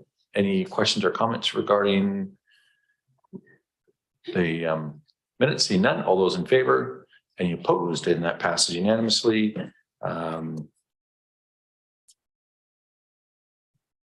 Into the council report, starting with Councillor Cole Hamilton. Great, thank you, Mayor. So I just wanted to say that as a member of the Federation of Canadian Municipalities BC Caucus, I was in Ottawa last week for meetings with members of Parliament to lobby on a number of issues of importance to local governments across Canada, including Courtenay. And there's sort of four main issues, which were affordable housing, support for action on climate mitigation and adaptation, increased funding for infrastructure, and also for the federal government to take on the financial responsibility for the agreement that it negotiated regarding RCMP back pay. And while there was productive discussion on all of these areas, there was notable progress on the RCMP back pay issue. In a meeting with Minister LeBlanc, he stated that, quote, there will be a solution and that the federal government, quote, can't download this onto local governments. But while there are no specifics at this point, this was seen as a very strong indication that the federal government will act in the next few months to provide funding. And given that the city of Courtenay is currently on the hook for almost $500,000 for the RCMP back pay, Minister LeBlanc's statements are most encouraging for our city finances. Thanks. Excellent. Thanks. Thanks for that update. Obviously very hopeful and again, thanks on, I guess, behalf of the province for representing us at FCM. It's much appreciated. Councillor Frisch. Thanks, Mayor. I was at the downtown Courtenay Business Improvement Association meeting last week. And in the interest of brevity, there isn't anything super pressing, but things will come up and I'll let you know about them another time. Excellent. Thanks, Councillor Frisch. Appreciate that. Councillor Hillian. Thanks, Mayor. I've spent a significant amount of time chairing the succession committee at the Community Justice Center over a number of months, and I'm pleased to advise that we appear to have a candidate to take over when Bruce Curtis retires in the new year, and hopefully we'll be in a position to announce that name in the next week or so. Thank you. Excellent. Thanks, Councillor Hillian, and for your continued work on that. And Councillor Joliker. Thank you. Since the last council meeting, we've had a Coalition to End Homelessness meeting, and just two updates that the coalition has approved its recommendations to the CVRD for its HSS yearly funding. And I just want to list those projects out: the CVTS Guaxidas project in Cumberland, the Rainbow House project by Dawn to Dawn in Courtenay, Friendship Center's senior housing project, Habitat for Humanity, both in Courtenay, and the Comox Affordable Housing Society's project in Comox. And so that was really nice to be able to get that done and to see that hopefully the board approves those recommendations. The second announcement from the Coalition to End Homelessness for community members, if they're interested in volunteering, and for my colleagues, the point in time count, which is the count that our nonprofits and municipal governments, regional governments use to be able to support things like the Strengthening Communities grant, data around the individuals in the community that are at risk of or experiencing homelessness, has been selected for March 14th. Angela Fletcher is the coordinator for that. And so if you're interested in getting involved, feel free to reach out to the coalition. And that's, again, March 14th. We also had a Comox Valley Community Substance Use Strategy Committee meeting where the facilitator provided an update on the data sharing agreement work, and the Walk With Me project provided an overview of some of the qualitative data that has been provided through its circle gathering process with both service providers and peers and people who use substances. Thank you. Thanks very much, Councillor Jolicoeur. Appreciate all that. And Councillor McCollum. Thanks, Mayor. Yeah, a couple brief updates. Last week, I was able to attend Parks and Recreation Advisory Committee get together. It wasn't a formal meeting, but just an opportunity for everyone to meet each other in person. It's, from what I understand, it has not been an in-person meeting since before we had to respond to a lot of public health orders with COVID, and that committee is really looking forward to getting back to in-person meetings. It was great for me because I'm new on the committee, so that was a nice way to start my work with them, is meeting everyone informally. And I was just really impressed with the group and their dedication to recreation in our community and their long history of connection with recreation and the city of Courtenay. So it was a great opportunity for me personally. And then the other event I attended was the AGM for Millard Piercy Streamkeepers, which this year the main focus of the AGM was actually they had a presentation provided by Project Watershed on just what's happening at Coos-Coosum. So that was nice to hear what the latest developments are in terms of the final phases for the restoration plans on that site, and just the complexities of dealing with the removal of the steel wall. I think initially they were planning for later this year, but it's sounding like from some of the information that they've received around how long that process could take, that it may actually be not this coming November, but the following. But yeah, anyway, those are my two updates. Thank you. So thanks, Councillor McCollum and Councillor Morin. Great, thank you, Mayor. Excuse me, just a couple of items. I attended a social planning, excuse me, meeting regarding the upcoming equity policy workshop that's going to be presented for all local elected officials, and I'm really encouraging everyone to attend that, and please encourage folks from the other communities as well. Excuse me. This came out of a grant that Craig Rushton and the city helped put together a proposal for, and the date for that is February the 27th. It'll be 9:30 to 2:30. There'll be more information coming out around that. Excuse me. And this is how to really look at it, how we can embed equity into our policy. Had a food policy council meeting. We've got a couple new members due to the election changes, and actually a much broader, I think, membership across the community on that food policy council. So it's quite exciting. And I think the last thing I just wanted to say was, as we know, this time of year, we've got folks with Everyone Deserves a Smile out, handing out wonderful gift bags of treats and other items to folks who are having a hard time this time of year. We've got the hamper drives. We've got a lot of different events going on, and I obviously just encourage everyone who has the means to help out. I know even things like I try to have like socks and things like that in my car. If you see someone struggling in the rain, we do have some more shelter spaces, luckily, this year, but just really keeping an eye out for the folks who are unhoused in the community and what you can do to help out if you have the means to do so. Thank you. Thanks very much, Councillor Morin. And I am always inspired by our community and its ability to give back. And I appreciate you highlighting that in part of your report. Over the last few weeks, we've had our meeting with Comox First Nation, and again, on that path to reconciliation and looking for opportunities. On November 25th, I actually traveled up to Campbell River to be part of their vital conversations on housing.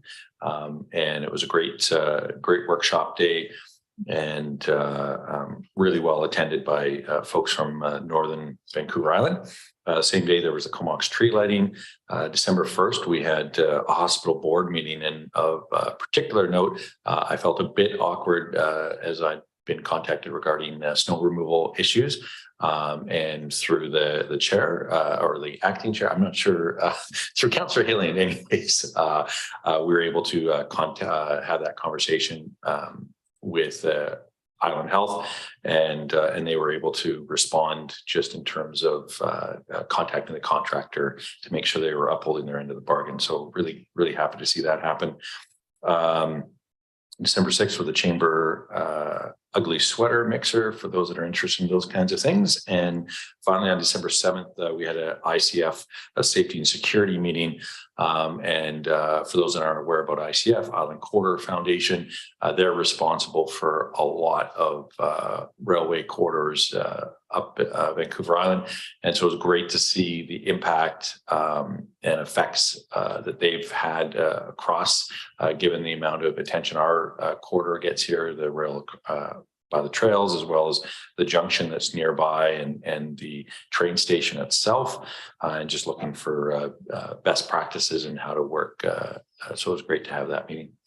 With that being said, we're going to get into councillor resolutions, and we're going to start with Councillor Jolicoeur.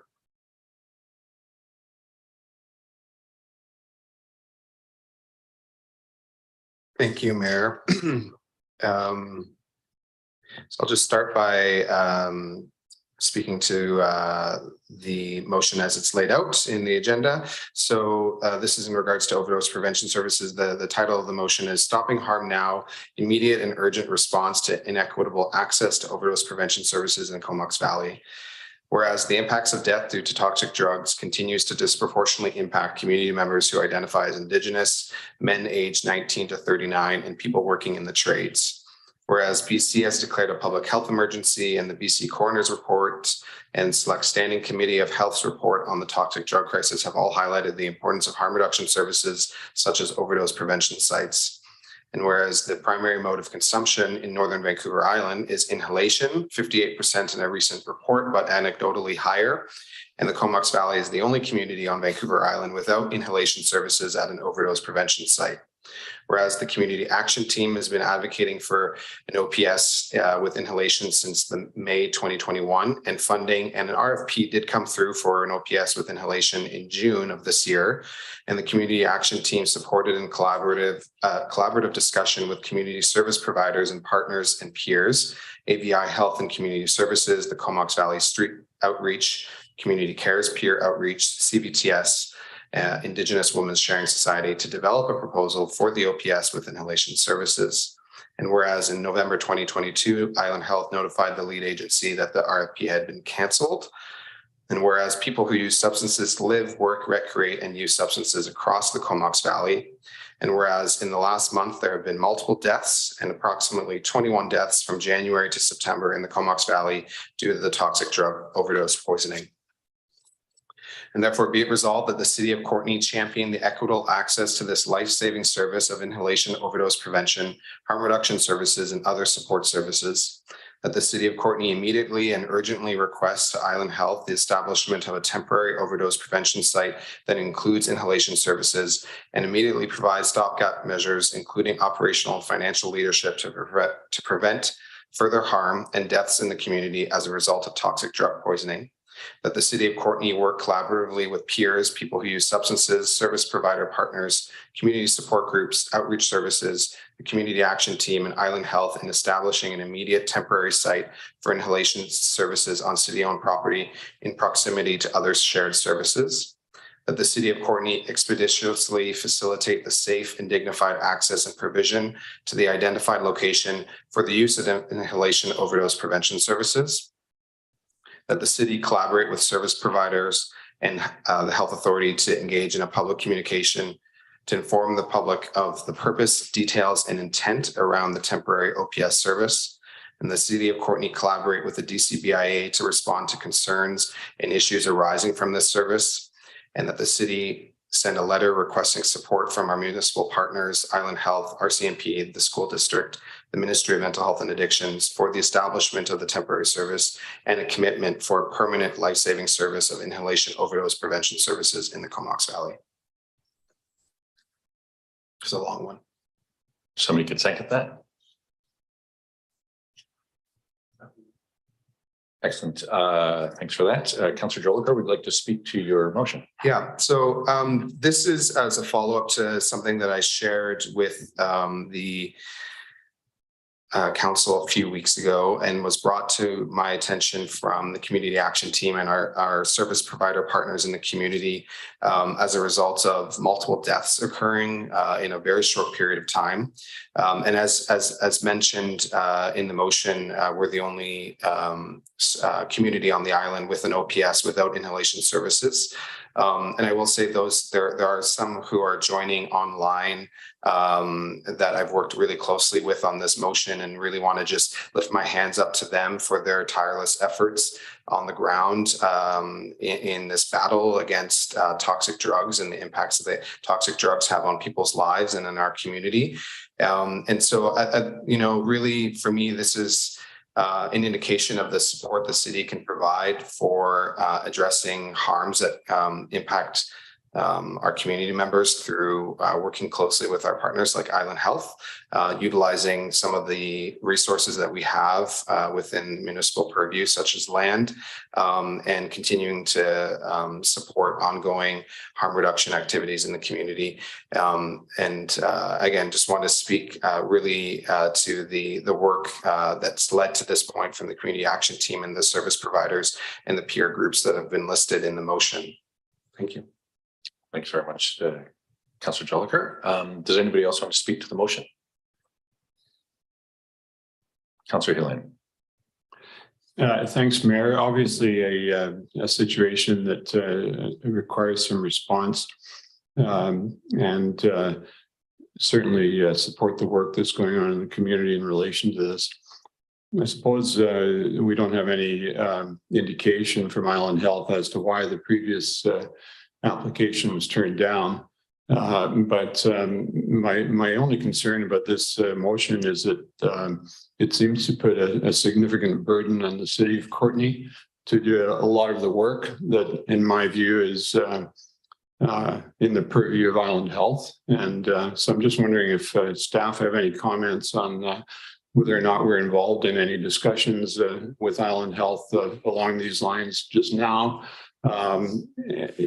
If we have any indication that the work involved in this that they would be responsive to, because I'm concerned about how staff time is applied to something like this without knowing really what the lay of the land is and what sort of response there's likely to be from the ministry, who I would say has the prime responsibility for providing these services and doing all the legwork that is laid out in the motion that suggests that the city of Courtenay would be effectively taking on those responsibilities.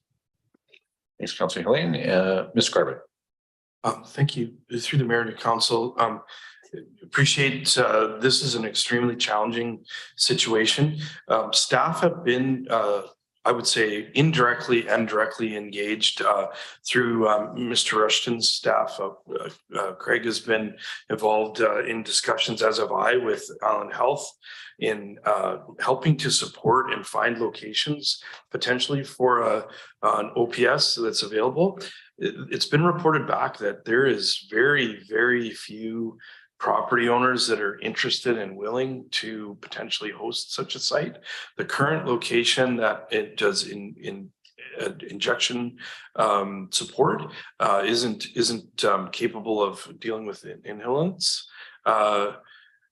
we've been approached on a variety of things just to find locations, and we've been supportive in that. So at a staff level, we definitely been involved. With respect to the submission of proposals for this, we've also been approached about the potential to utilize sites and outdoor spaces.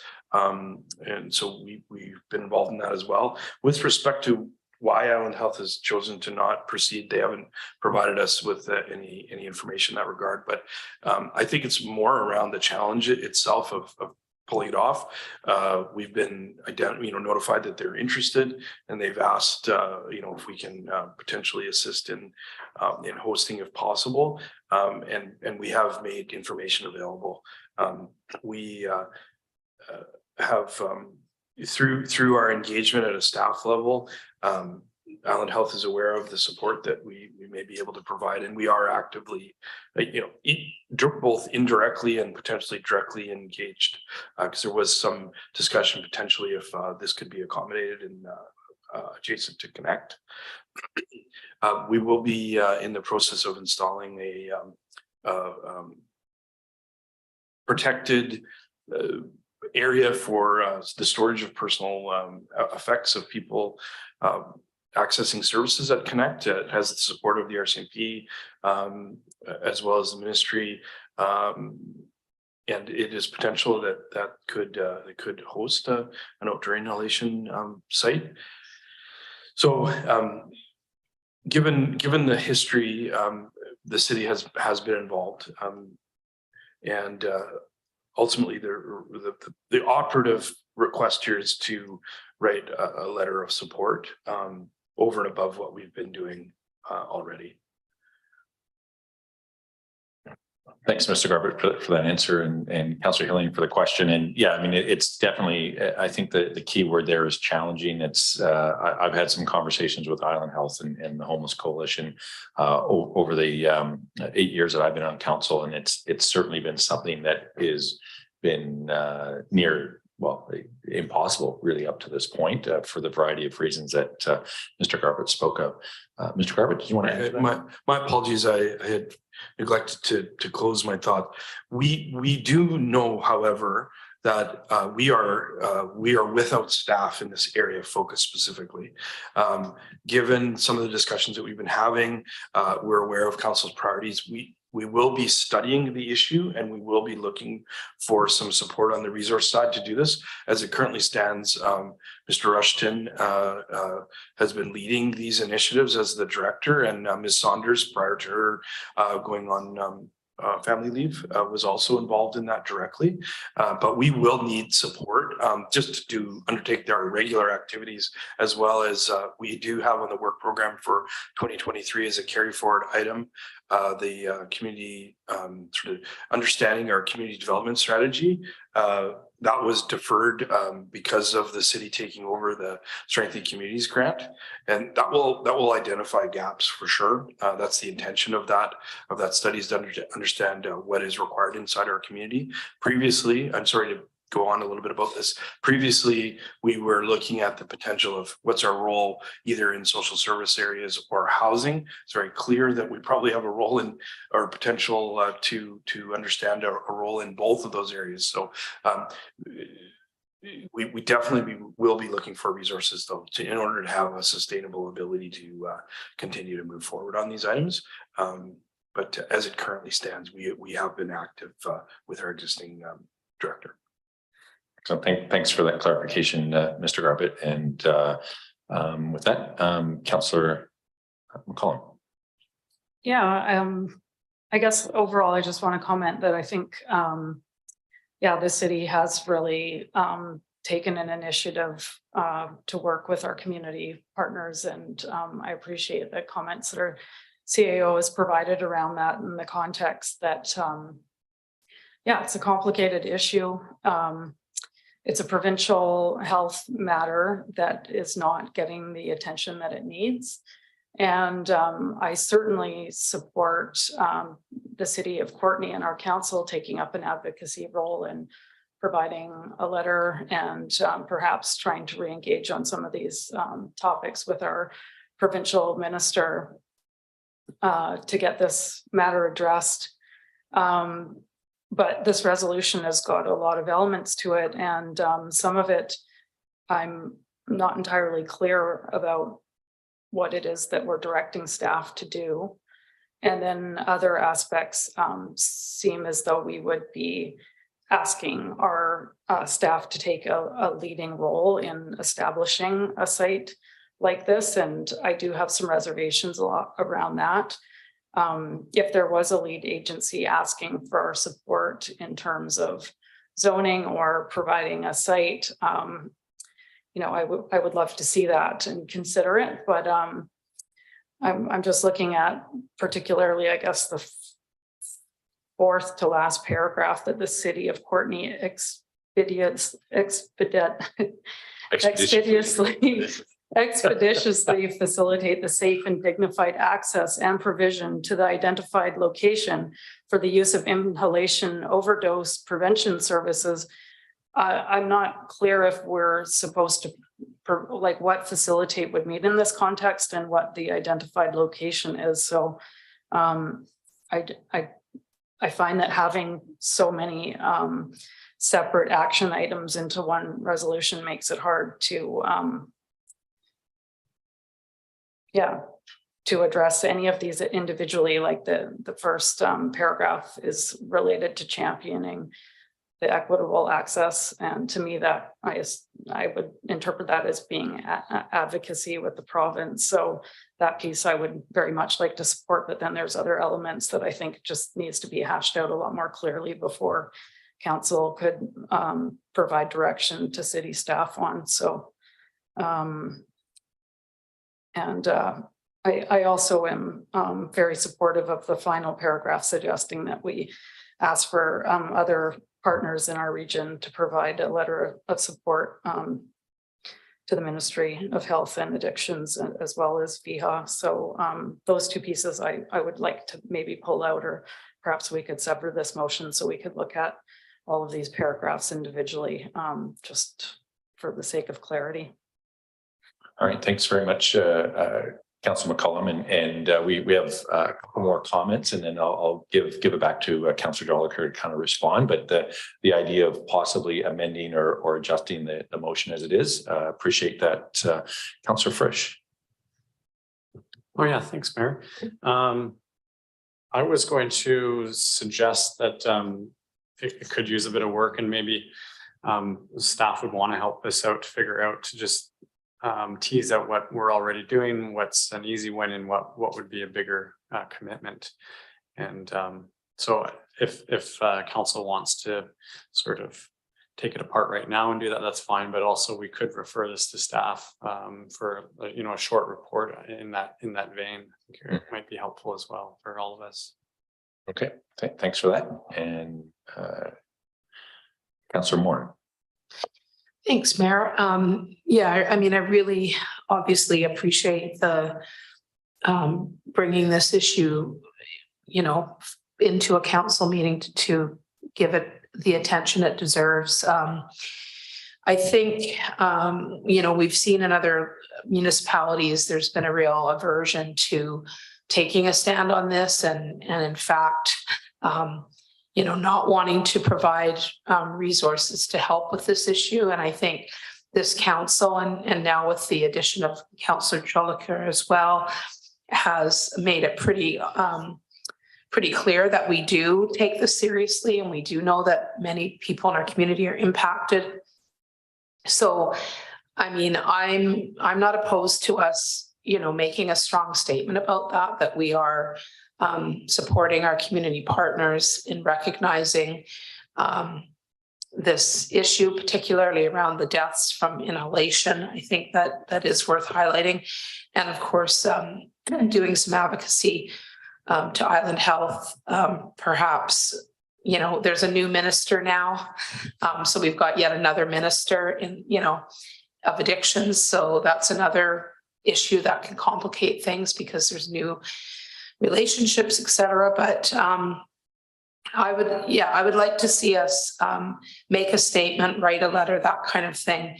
And I do agree with Councillor Frisch. It might be helpful to get a sense from staff of what we're already covering here, and you know, where we could go from here.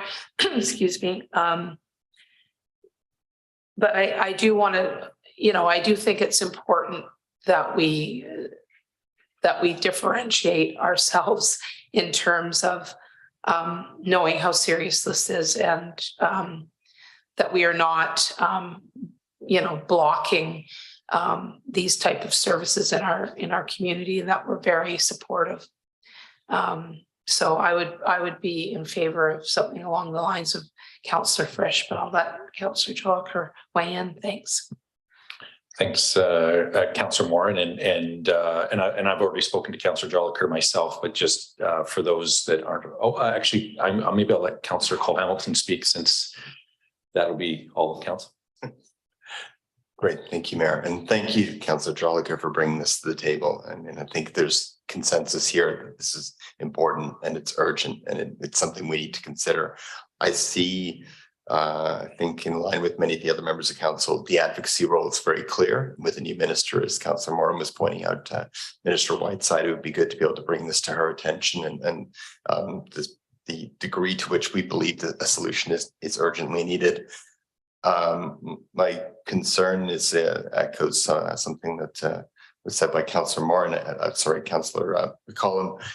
I think that for the city to be providing and taking a lead role in providing healthcare services, it's something which healthcare services are important enough that they should be done by folks who have the expertise and the capacity to do them properly. And I am hearing from our CAO that this is, we just simply don't have the ability to lead a project like this, or I believe that's what I'm hearing.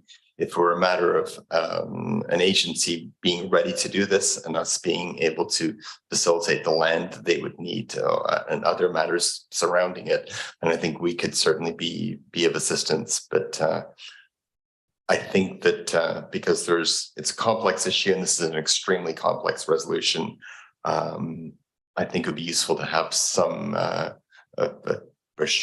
quick turnaround staff report along the lines that Councillor Frisch was talking about, just so we can get some clarity on what we have done and what we can do. Thanks. Excellent. Thanks, Councillor Cole Hamilton. And just in my conversation with Councillor Jolicoeur, again, I think this is certainly something that is absolutely critical to this council. If we look at the work that we've done already with, say, the Connect Centre and partnering with the province and the advocacy work, it's certainly something that I think is something that the council wants to support. And of course, I have a technical issue, which is I like two whereases and two therefore. So the numbers, again, as you add them up, it does start to get a bit complex with a motion. But I fully get where Councillor Jolicoeur was coming. With that, I'll pass it back to Councillor Jolicoeur for his thoughts and see where we can go with this. Yeah, and thank you to my colleagues for their comments. I was taking notes here, so I'll try to address some of the things. But I did want to just speak to, again, the fact that, at this point, the community has been advocating for this service since May of 2021, and we are in a state of emergency when it comes to toxic drugs. Our most recent reference point is the declaration of an emergency with COVID-19 and the response from all parts of society, including municipal government, to urgently act to protect the public. And so I did want to just highlight that the comparison between the two emergencies, it's often something that people who are on the front lines, people who are impacted by substance use, really feel like there's an inequitable response based on the most recent experience with COVID-19. And I did want to just speak to some pieces of clarity here. And I agree with Councillor Hillian. It's really important to make clear that health service delivery is the responsibility of the province. What I'm suggesting in this motion is simply for us to support the repertoire of capacity that we have within municipal purview, that being land in this case. And in speaking with staff, there was a lot of conversation with senior staff around where we're at in supporting our community service partners. in conversations with Island Health. And the CAO did share that the city has been working with Island Health in trying to locate a permanent facility. This is really just a motion to support the temporary service on city land. The piece around operationalizing the facility, it's been very clear from our community partners that they're ready and excited to get this going. They feel it's long overdue. And in speaking with them in the drafting of this motion, that they are supportive of an identified piece of city property for the use of a temporary facility for them to operate and to provide the service.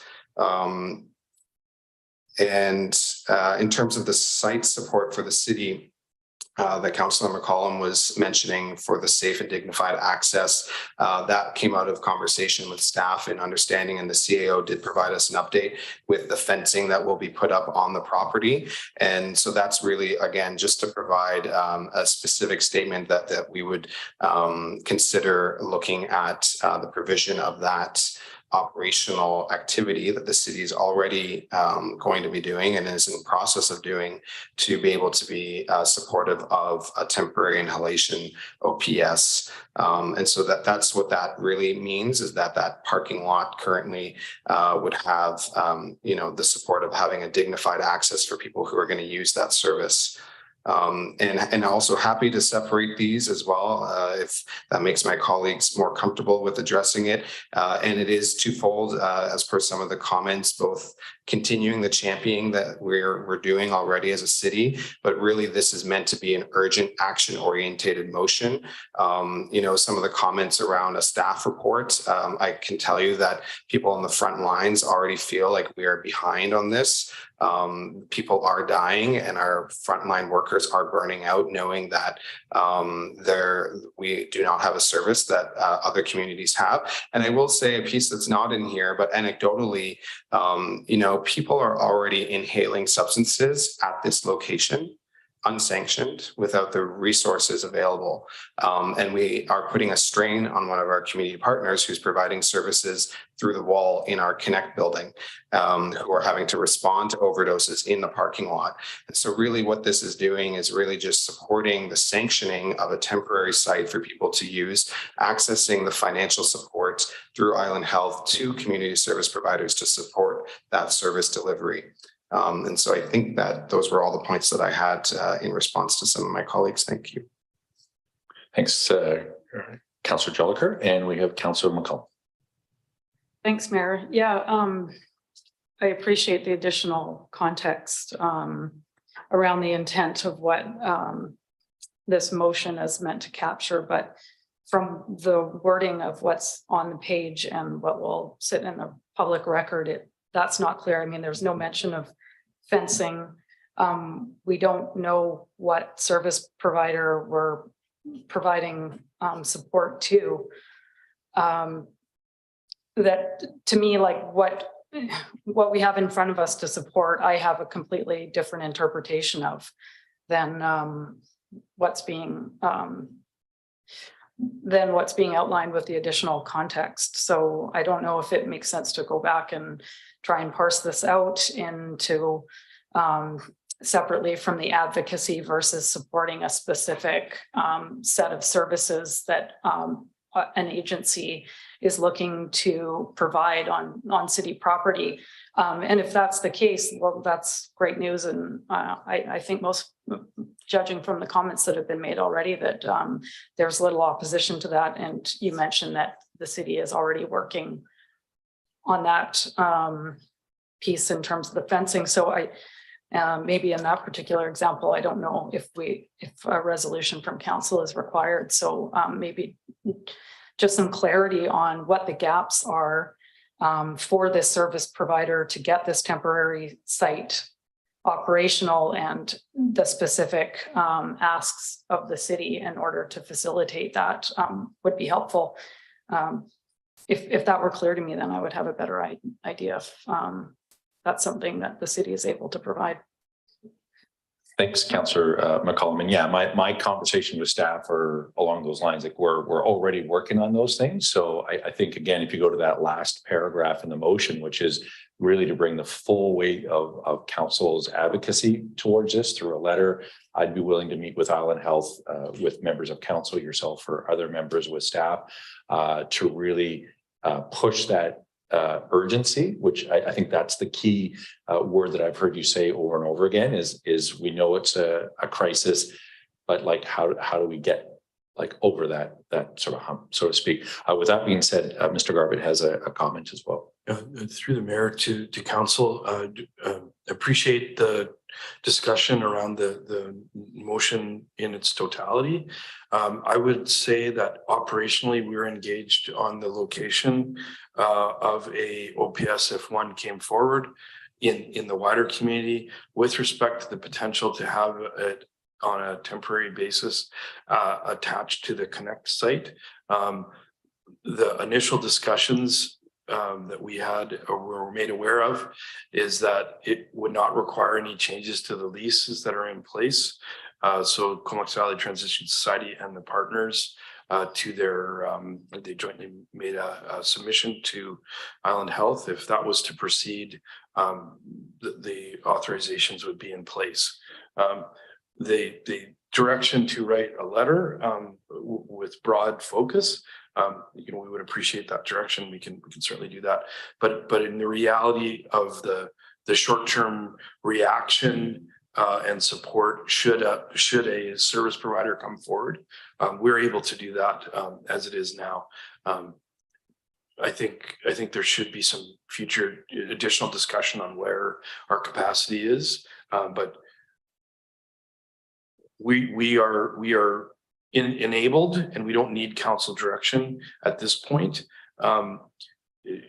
but would appreciate that the direction if we want to be getting, if you want staff to be more advocating at a provincial and level for purpose-built permanent site, I think that would be useful. But we can continue to be supportive. I don't need direction for our staff to do that. Thanks, Mr. Garbutt. And I think that's potentially one of the challenges of some of these conversations that are happening and the works that staff are doing are maybe not fully made aware to our partners or to some of the folks as well. So some might be aware and some might not be. So that might be where some of that disparity comes from. That being said, I think, to reiterate what I'd said before, to put the full weight of council, call some meetings with Island Health, et cetera. I think that's something that I'm certainly willing to do as well. And we could possibly even add that to that final paragraph to keep it sort of tight that these are the things that we're going to be focused on. But I do see we've got some more speakers, so we'll go over to Councillor Healy. Thanks, Mayor. I think that an easy way to resolve this issue tonight would be for the motion as it's written to be withdrawn and to be replaced with a motion to the effect that the city write to Island Health regarding the urgent need for an overdose prevention site and the city's willingness to work with Island Health and community agencies to site such facility.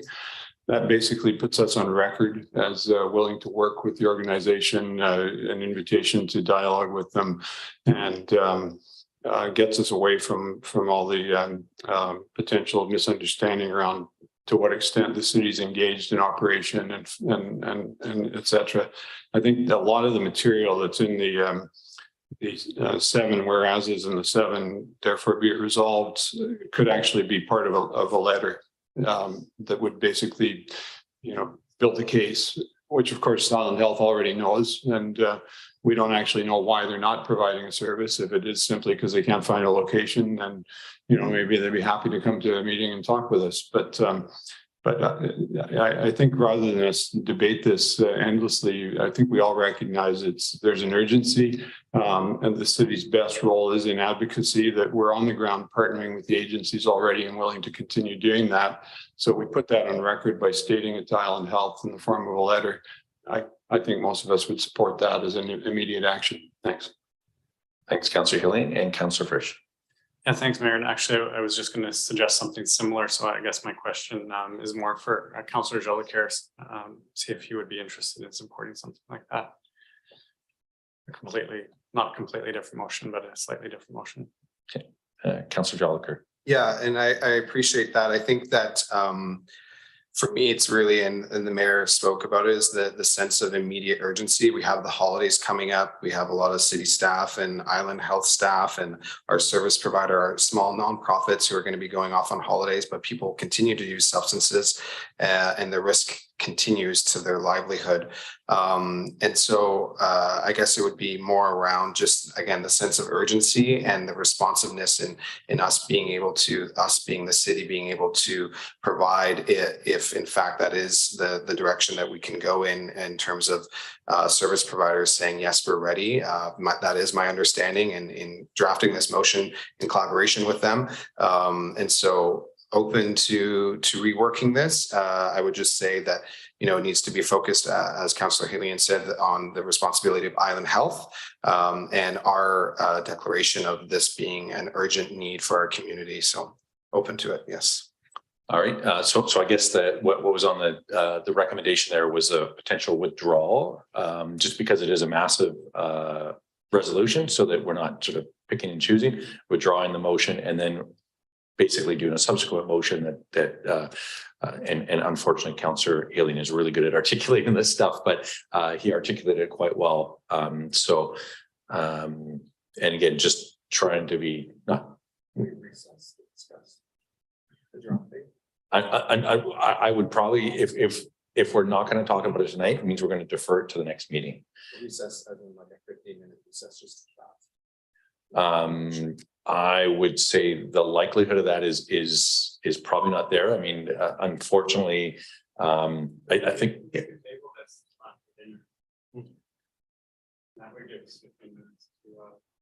So we'll defer to the end of the meeting, if that makes sense. And then if we have a dinner break, then we can speak to it at that point. I think so. I mean, and if, I mean, I was sort of, when I heard what Councillor Helian said, that seems like we almost have something ready to go right now. I don't know if it would be significantly different. And just knowing that one of the priorities of council is trying to make sure our meetings are relatively tight. But if everybody is comfortable leaving it till later, if they think a better outcome, I mean, really at the end of the day, we want to make sure the outcomes. Okay. Mr. Garbutt, do you want to just make one? So what I'm hearing council say that we'll think about what an appropriate motion would be and then introduce it later. We don't deliberate on things, make decisions while we're in a break. So just that's my role, to give you advice in that regard. So took some notes and we'll think about what will be introduced at the end of the meeting. So really what it is basically withdrawing this motion, and then it'll be new business as its own new motion, if that makes sense. Because to have an actual discussion and move business outside of a council meeting is a challenge, I believe.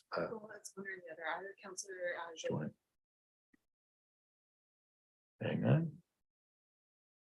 Sorry, we'd be doing one or the other. One option would be to withdraw the motion and then perhaps later on you could postpone consideration of this item until later, or we can postpone consideration of the motion. So there's a motion on the floor to postpone this item until later, or we're withdrawing the motion. Does that make sense? Yeah. So this conversation would continue. So to have this conversation in a break is problematic. We wouldn't have a conversation in the break if a council member wishes to draft something for consideration by council later. That would be fine, as long as the council is not discussing it during the break.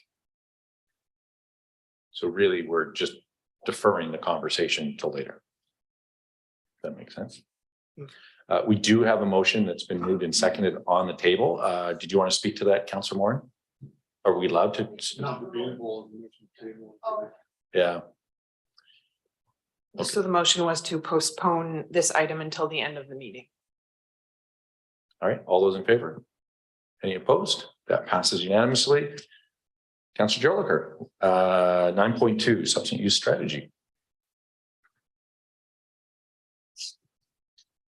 So whereas the city of Courtenay has previously supported the Comox Valley Substance Use Strategy Committee through many iterations since 2002, including the recent phase 1 and phase 2 of the Comox Valley Substance Use Strategy.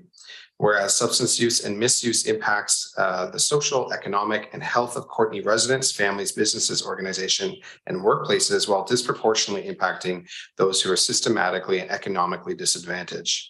Whereas addressing the impacts of substance use and the role of government policy has real-life impacts on people who use substances and those who are impacted by substance use. Whereas substance use and misuse is a health, economic, social, and community issue, and a commitment to equity, health, and safety and social cohesion considers the importance of substance use services and the access, distribution, and use of substances within a community. And whereas the impacts of substance use does not know regional boundaries. Therefore, be it resolved that the city of Courtenay champion, advocate, and continue to provide in-kind support through staff time to the Comox Valley Substance Use Strategy Committee. In addition to providing specific support for the development of data sharing agreements and to provide requested data to the committee, that the city of Courtenay provide $18,000 from budget 23-24 for phase 3 of the Comox Valley Substance Use Strategy to the Comox Valley Substance Use Strategy Committee, and that the city of Courtenay send a letter to other regional partners encouraging their active commitment and financial support to phase 3 of the Comox Valley Substance Use Strategy. And finally, that the city of Courtenay staff provide a report on engaging in a review of municipal culture, bylaws, policies, practices, services, and program impacts on substance use in the community and provide those findings to the Substance Use Committee.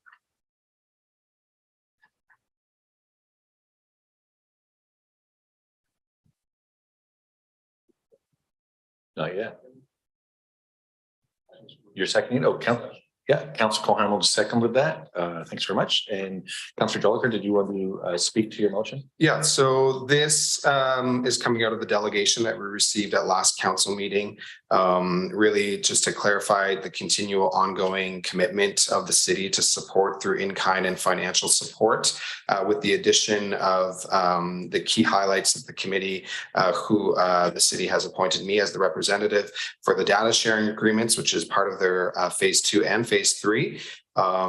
It's a unique aspect of their work that they recognize they don't have the internal expertise in. And so this would be a staff for staff to support the Substance Use Strategy Committee.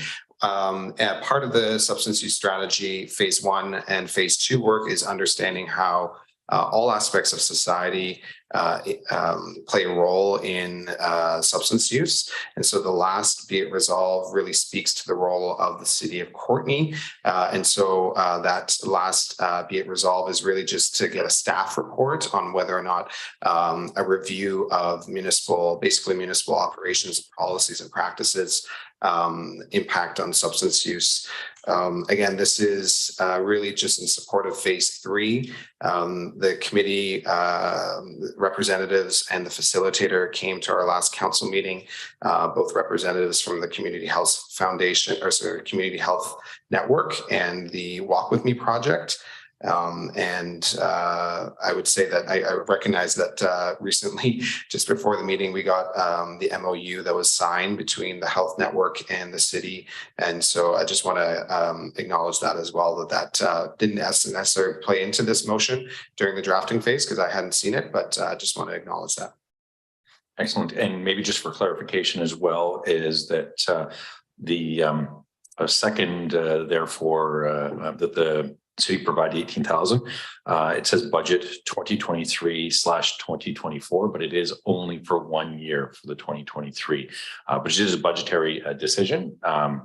And unfortunately, we didn't close the loop on last Thursday on the last paragraph. But with that being said, I'm just going to go back out to Councillor Frisch.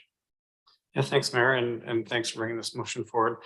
I see 4 sort of actions in your motion, and a few of them are quite large in terms of staff time, and a couple of them I was unaware of that needed to be done. For instance, the data piece I'm not sure if that's in our wheelhouse right now, or if that's something new that we're going to learn how to do.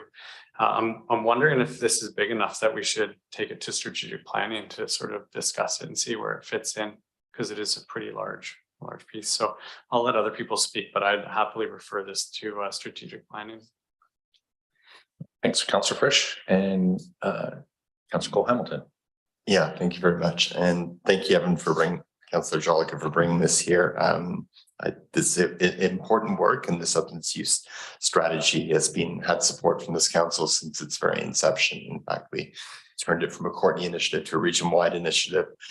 I guess, given the memorandum of understanding which we all received, I'm guessing the second clause, the financial contribution, is something which we would not be considering, given that's already established and there is an agreement in place. I'm inclined to just, again, it's a fairly complex resolution. I see an advocacy piece in the third request that in terms of engaging other municipal governments and the RCMP and SD 71. And I see the final request does seem, it's a bit in, it seems like something which we touched upon during strategic planning and might better be placed, as Councillor Frisch was saying, in strategic planning.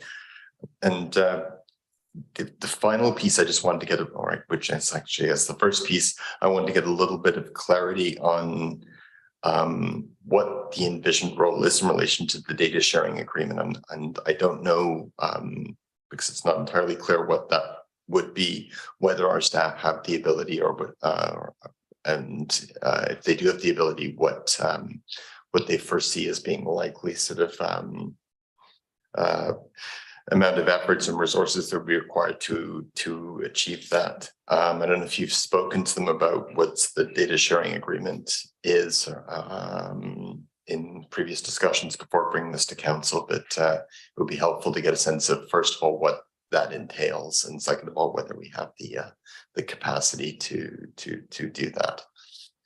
All right, and there's lots of light, so I'm wondering if we should do the same as last time, where we'll just let everybody kind of talk about it, and then we'll give Councillor Jolicoeur the option as well. Or did you want to? You had a comment, Mr. Garvin?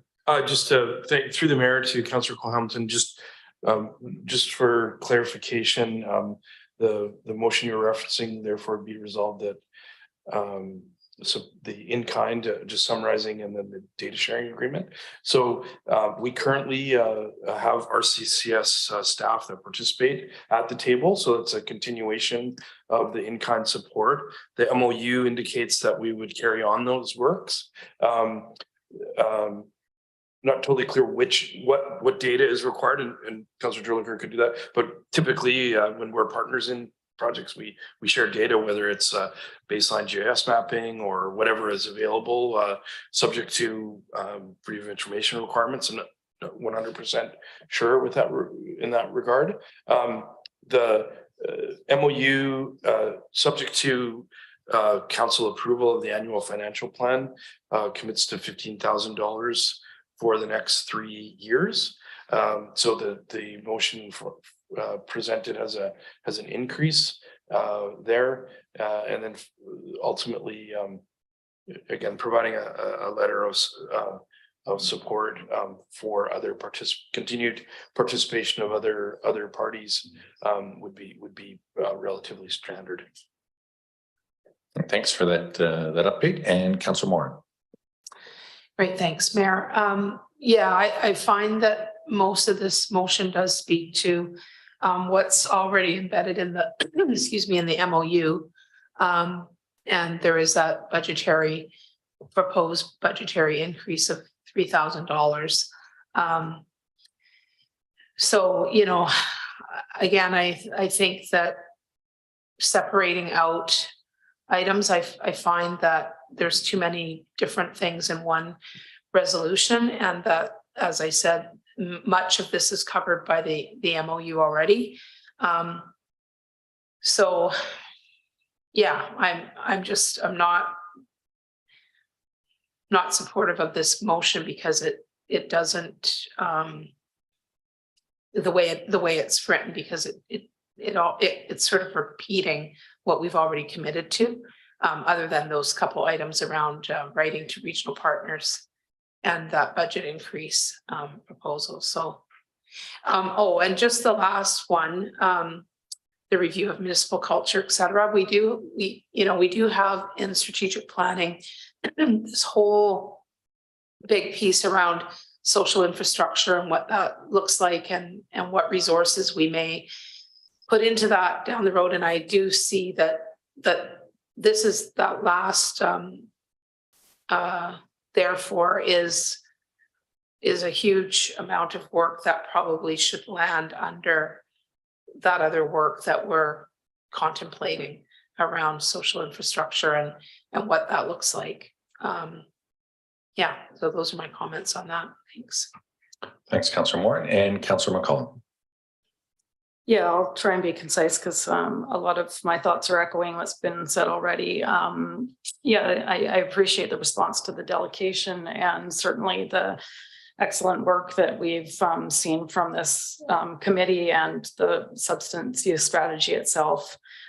It's really actually quite impressive how much is coming through with the funds that they have in place. But the delegation did ask for continued support of 15,000. So I'm not sure why the resolution suggested a higher amount. So I would need a better understanding of why we would pick a different number than what was asked for in order to support that change. But yeah, the first two paragraphs, it seems that we don't need a resolution to continue doing what we're doing. Usually it's to make a change or start something new. And then with regards to the final paragraph, it also wasn't asked for by the delegation, and the strategy is continuing. So certainly if that type of request came through as some of the work through the strategy, I think that would be worthwhile for us to consider and allocate some staff time to. But at this point, I'm not seeing the connection to what the delegation had asked for. So I don't know that that's something that we want to allocate resources to at this time or wait until we get some implementation recommendations from the committee. Thank you. Thanks, Councillor McCollum, and Councillor Gallagher, you get to respond. Yeah, speaking to the first be it resolved, the data sharing agreements as per Councillor Wilco-Hamilton's comments. So my understanding is the data sharing agreements is as a result of the fact that the Substance Use Strategy Committee and its contracted facilitator don't necessarily have the expertise for legal contract drafting with the partners that they're hoping to get data sharing agreements with, who are, my understanding, the RCMP, Island Health, service providers in the community. And so it would be the support of drafting those legal documents. And basically the legal documents would provide the framework for the Substance Use Strategy Committee to collect, collate, and store data related to substance use from the partners in which they're hoping to get data from. And then the provide requested data to the committee, as our CEO shared, that's already my understanding and in-kind support that's being provided. And there is data related to substance use that the city holds, for example, the licensing of business licenses of cannabis stores and alcohol retailers. And so there are specific data depending on who the partner is. And so the hope is that the city would be able to provide data that the Substance Use Strategy Committee would be interested in, that is within municipal purview, and that the city staff could support the committee in drafting data sharing agreements that are quite legally complex when we're talking about the safeguarding of people's personal information. The increase from 15 to 18,000. And so the hope for phase 3 is the shift towards a committee to a collaborative. And so the additional $3,000, as noted by Councillor Morin, is to support various activities towards that shift. It is, as noted, an increase from when the MOU was signed in, I believe, 2021. Yes. And again, apologize. I had just seen the MOU about 2 hours ago for the first time. So that is an increase to Councilor McCollum's comments. They did not request the 18,000. That was me that put the 18,000, the increase of 3,000 in there for our consideration for the upcoming budget. And the last point in working with the mayor on wording on this, and I appreciate the mayor's comments because originally it wasn't a staff report. It was just for the staff to do that. And so my hope was to have a staff report from our rec department to be able to assess whether or not it's even viable for us to be able to do this sort of review. And so I think those are my points of clarifications. Thank you. Okay, thanks for that. And then just so that you know, there's been a revised motion that's been emailed to you by staff just for you to review well. And it's challenging because people are going to keep talking, so you're going to have to multitask a little bit, but just given the comments that have happened so far. And again, you know, I think one of the things on the 18,000, because it's a budgetary thing, that's pretty much throws that into a budgetary conversation when we're doing the budget anyways. But that being said, we still have a couple more comments here. And so we'll start with Councillor McCollum. Yeah, just a question for staff around this mention of draft legal agreements around data sharing. I didn't understand that from what was written in the motion. Is this something that staff has the in-house capacity to provide?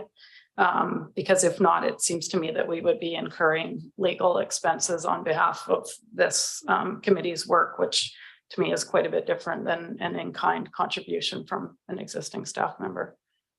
Thanks for that, Councillor McCollum, and maybe even just clarifying if it's something that we're already doing or is already staff is already authorized to.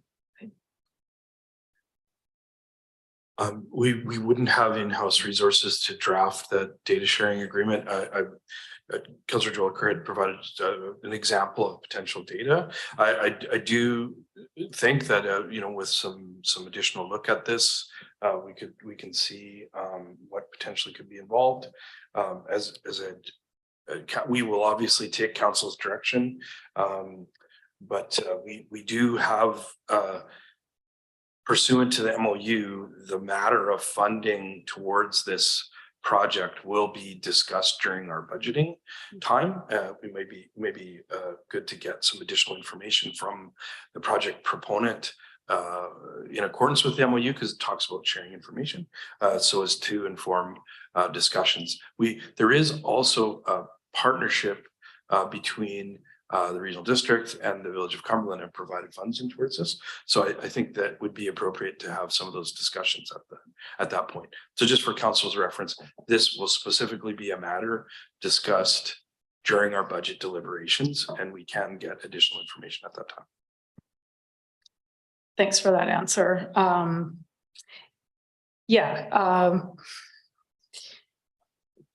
In terms of doing draft legal agreements or drafting a legal agreement, I think that needs to be specific. I definitely did not interpret that from what was written here. And if the motion is really to provide data that the city already has available to share with this organization, as long as it fits within privacy regulations, then yes, of course, and that's easily supportable and sounds like perhaps some of that work's already been ongoing, but this other piece is not, I mean, really that's just come out of further discussion. So I don't think that this motion is even providing direction to do that. So I'm not sure about that one. Anyway, I'll let others chime in. Thanks, Councillor McCollum. Councillor Hillian. Thanks, Mayor. So I appreciate Councillor Jolliker's desire to respond to the delegation. I'm not sure if he had the opportunity to speak with staff about a motion that calls upon staff to certainly take lots of actions and would probably have benefited from some clarification with staff around those, and then the MOU and such that is available would in fact have come to the fore. But I think basically there's no urgency to this. So I would recommend that we defer this motion into January and give an opportunity for that conversation between the councillor and staff to take place to clarify exactly what it is that's being requested and how it could be worded so that it's really clear when it's presented at the council table, because it's certainly apparent that we don't do a very good job of interpreting and amending on the fly. But given that there's no urgency to this particular motion as opposed to the one before, I think it should be deferred, and we should have that opportunity for it to be clarified with staff for more full council consideration. Thanks. Thanks, Councillor Helene. Appreciate the feedback. At this point, I'll sort of look to Councillor Jolicoeur to respond.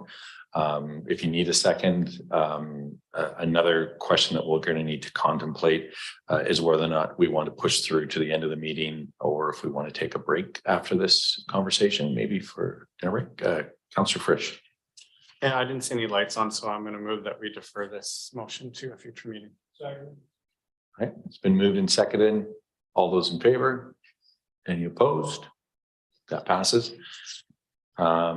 Next on the agenda, council appointment for alternates. My apologies, I didn't get this printed off to give to everybody. So Councillor Frisch, I was just going to actually get it deferred to the next meeting as well. So if you want to make that motion. A quick comment, if you don't mind. So I'm happy to be on any of these that I need to be on as an alternate. And I'm just wondering, do we really need to say that one person is an alternate as opposed to all of us? Is there a desire for council not to necessarily be an alternate on every committee? I'll look to our corporate services, just because it's actually a question that I had as well. And I think it's just for people to know who that other person is, but we've had that conversation that if those two people aren't available, then other people can attend. So, but I'll pass it over to Ms. Provan there. I would say logistically, it's sometimes easier to have a specific person available, and that person would always be the person who goes to the meeting and would have a little bit more information about what's going on with that organization. We don't have the terms of reference for any of these available, so I can't speak to whether any of them would have a specific desire for one alternate or anything like that. Okay, I guess my gut instinct after being on committees and going as alternates is that the person who usually goes, and it's very rare that an alternate goes, and so it almost doesn't matter who goes. But anyways, those are my thoughts. I appreciate that, Councillor Frisch and Councillor Moore. Great, thanks, Mayor. I brought this up, I think, excuse me, before the election.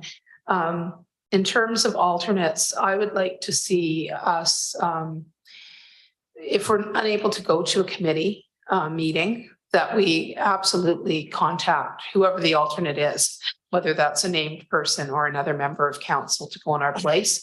I was alternate for a committee that, excuse me, I wasn't contacted about, and then found out that that there had been meetings missed by the primary person, and it does create a gap in information. And I know I was somewhat guilty of it on one of the committees that I was on, that I occasionally wasn't able to make it, but we didn't have an alternate for that committee at that time. We do this time.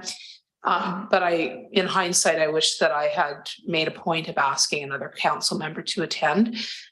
So yeah, I think that we should have alternates for all the committees, and that that all the council members should be, to make a point of contacting the alternate to go, so that somebody is in attendance at that meeting. Rather than just ignoring it, because we do create a problem with information getting lost if we don't do that. Thanks.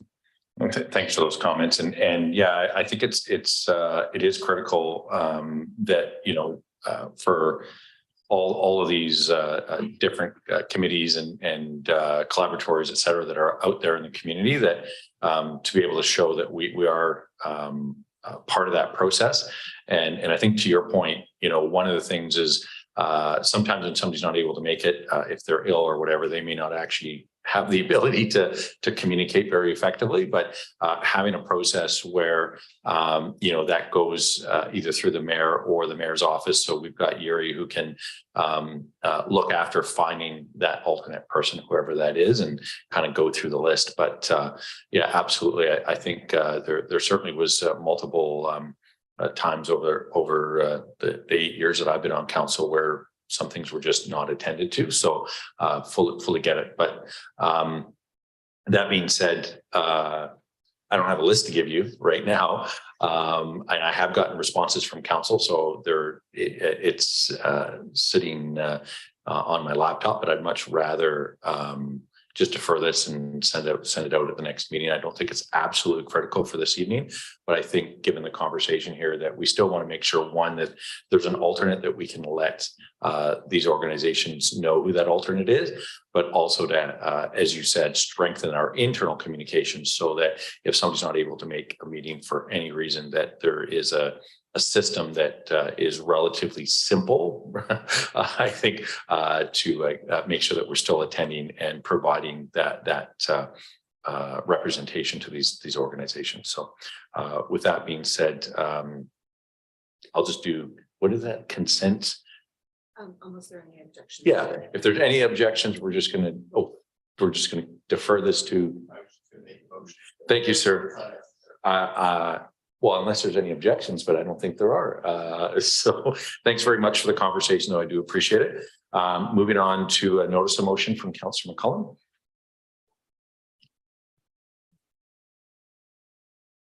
Sorry.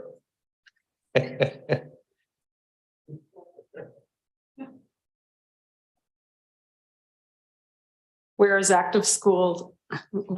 school active travel planning has many benefits for students, the community, and the environment. And whereas the Arden Green Team wishes to develop safe active travel opportunities for Arden elementary students and families, therefore be it resolved that council directs staff to prepare a report that outlines the options, costs, and feasibility for the safety improvements requested by the Arden Green Team delegation on November 20th, 2022. And that council directs staff to develop a safe and active schools program for all schools in Courtenay in conjunction with the school district that will identify traffic safety issues on fronting and adjacent streets to schools, recommends short and long-term mitigation measures, and create a capital program, including an implementation plan for school traffic safety improvements across the city.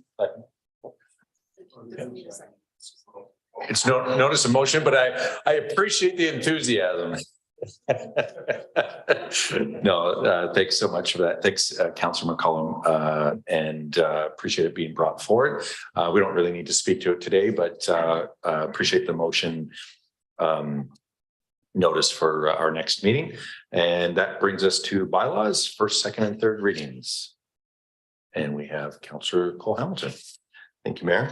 So I'll move the council give first, second, and third reading to the property tax installment payment plan bylaw number 3085/2022. Right. Are there any questions or comments regarding this? Seeing none. Councillor Hillian. Thanks, Mayor. I wonder if staff want to briefly explain what this is, because the suggestion is that it's been available to some people and this bylaw is going to make it available to everybody. I think it'd be helpful just to state for the record what we're doing here. Mr. Garbett. Thank you. Thank you for the question, Councillor Hillian. Mr. Langemeier can give you a little overview. Okay. Sorry. I'm finding the number here. I think it's 12. Nope. Oh, yeah, it is 12, actually. I am. Sorry, I don't know. Mr. Langemeier. Hello, it's nice to be here tonight. So great question. I wanted to address it. So there's two main reasons why we're updating this bylaw. Number one, the current bylaw does not allow residents who are in arrears or delinquent tax status to take part in the automatic prepayment program. The second issue is interest rates are on the rise and we're entering an era where we may have to start paying people out for interest on their property tax prepayments. So I'm going to wrap back to the who can take part in the plan.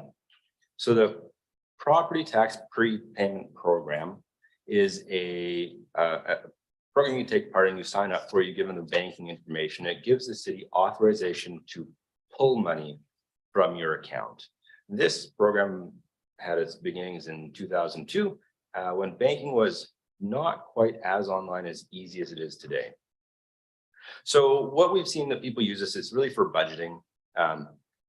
If the payment comes out and you know it comes out, people try to make sure the money is there. And when tax season comes around, they get their tax bill and they have all this year's worth of prepayments done. So they don't have that big bill right in July. They've brought it down. One of the ideas here is to allow people that are in arrears or delinquent taxes, which means they have not paid their full taxes for the year, to allow them to take part is so they can access this budgeting tool to chip away at that outstanding balance. The idea is it could help people avoid getting into the tax sale, and it's a tool that some people get, but some people can't. So let's try to make this fair. I do want to talk a little bit on the interest rate issue that we're facing right now, and I have a note here that so since 2007, we haven't seen an instance where we've had prime minus 4% be a positive number. So we haven't had to pay out any interest. The way the city calculates the average interest is we take monthly and then move that along each month to determine where we're at. So as of November 2022, we're seeing the interest rates slowly creep up and we're still below zero, but we're like 0.13% below zero. So in December, we'll likely see that just rise slightly above zero. This is an issue because the city isn't really set up to pay interest. There are a number of considerations that we would have to undertake to pay interest, like collecting of owners' social insurance numbers. And that brings the issue of the holding of private information. In reality, push comes to shove, all your tax information, property tax information can be found in the public realm somewhere. You can go to BC assessment for your property values. You can go to the city for the tax rate bylaws. And actually in the community charter, if you write into City Hall saying you want the tax information for a property, we must give it to you. So it's all publicly available. So we don't have an issue of holding private data right now. When we pay out interest, we will face that issue and it will be rather burdensome. Thank you. Thanks, Councillor Hillian and Councillor McCullough. Yeah, just want to speak in support of these changes. It makes very little sense for us to be keeping track of very small interest payments. And yeah, the administration versus the benefit, it doesn't make sense. I did have two questions around this though. One was, I mean, it seems to me that most likely many people don't know that this is an option. And I would imagine many property holders who don't have this option because they don't have a mortgage that does this for them would maybe find this a really useful tool. And I've actually never heard it come up. So I would suggest that we maybe look at doing some external communications when we're done with this process of updating our bylaw around this. And then the other question I had was, because it seems to me many people who would not have the mortgage option are probably fitting into the category of perhaps seniors who also may opt for the property tax deferral option through the province. And I'm wondering if this prepayment service could still be applied to, the utilities that we charge on the property tax notices, as well as the CVRD portion and the other aspects that don't qualify for the property tax deferral. So it would seem reasonable that we can collect money for utilities. It's not specifically tied to any type of or portion of your property tax bill. And it's a program administered by the city. So, if we are seeing that there's a demand that somebody wants to pay the monthly amount that is smaller to just cover the utilities, the calculation that we do to pull their money would just be a smaller monthly amount. Great. Okay. Thanks for that. Thanks for the conversation and questions and comments. And I think, when you look at the potential issues, when you talk about that interest rate getting above zero, basically effectively what would get paid out. Again, given the online nature of banking now, it's quite simple-ish now to just have a second account and transfer the money yourself and probably get that higher interest rate in a multitude of ways that again 20 years ago was probably a lot more complex. So really appreciate staff bringing this forward as an option. And that being said, all those in favor? Any opposed? And that passes unanimously. Next, we have third reading for zoning amendment bylaw 3054. And Councillor Frisch. Thanks, Mayor. I move that council approve option 1 and complete the following steps. That council give third reading to zoning bylaw number 3054 2022 for 1077 Piercy Avenue. And that final reading of the bylaw be withheld pending the registration of a section 219 covenant. All right, it's been moved and seconded. Mr. Garbutt. Thank you, Mayor and Council.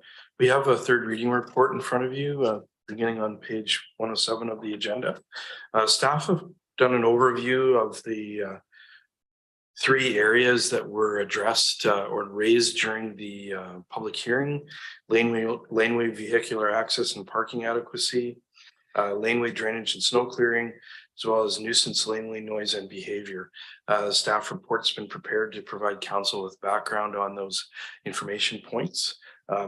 Next step, should council give third reading to the zoning bylaw amendment, a covenant will be registered to secure amenity contributions, and staff noted in the first and second recommendation that the developer, notwithstanding the timing of this report, has reflected the updated and new official community plan policies around amenities.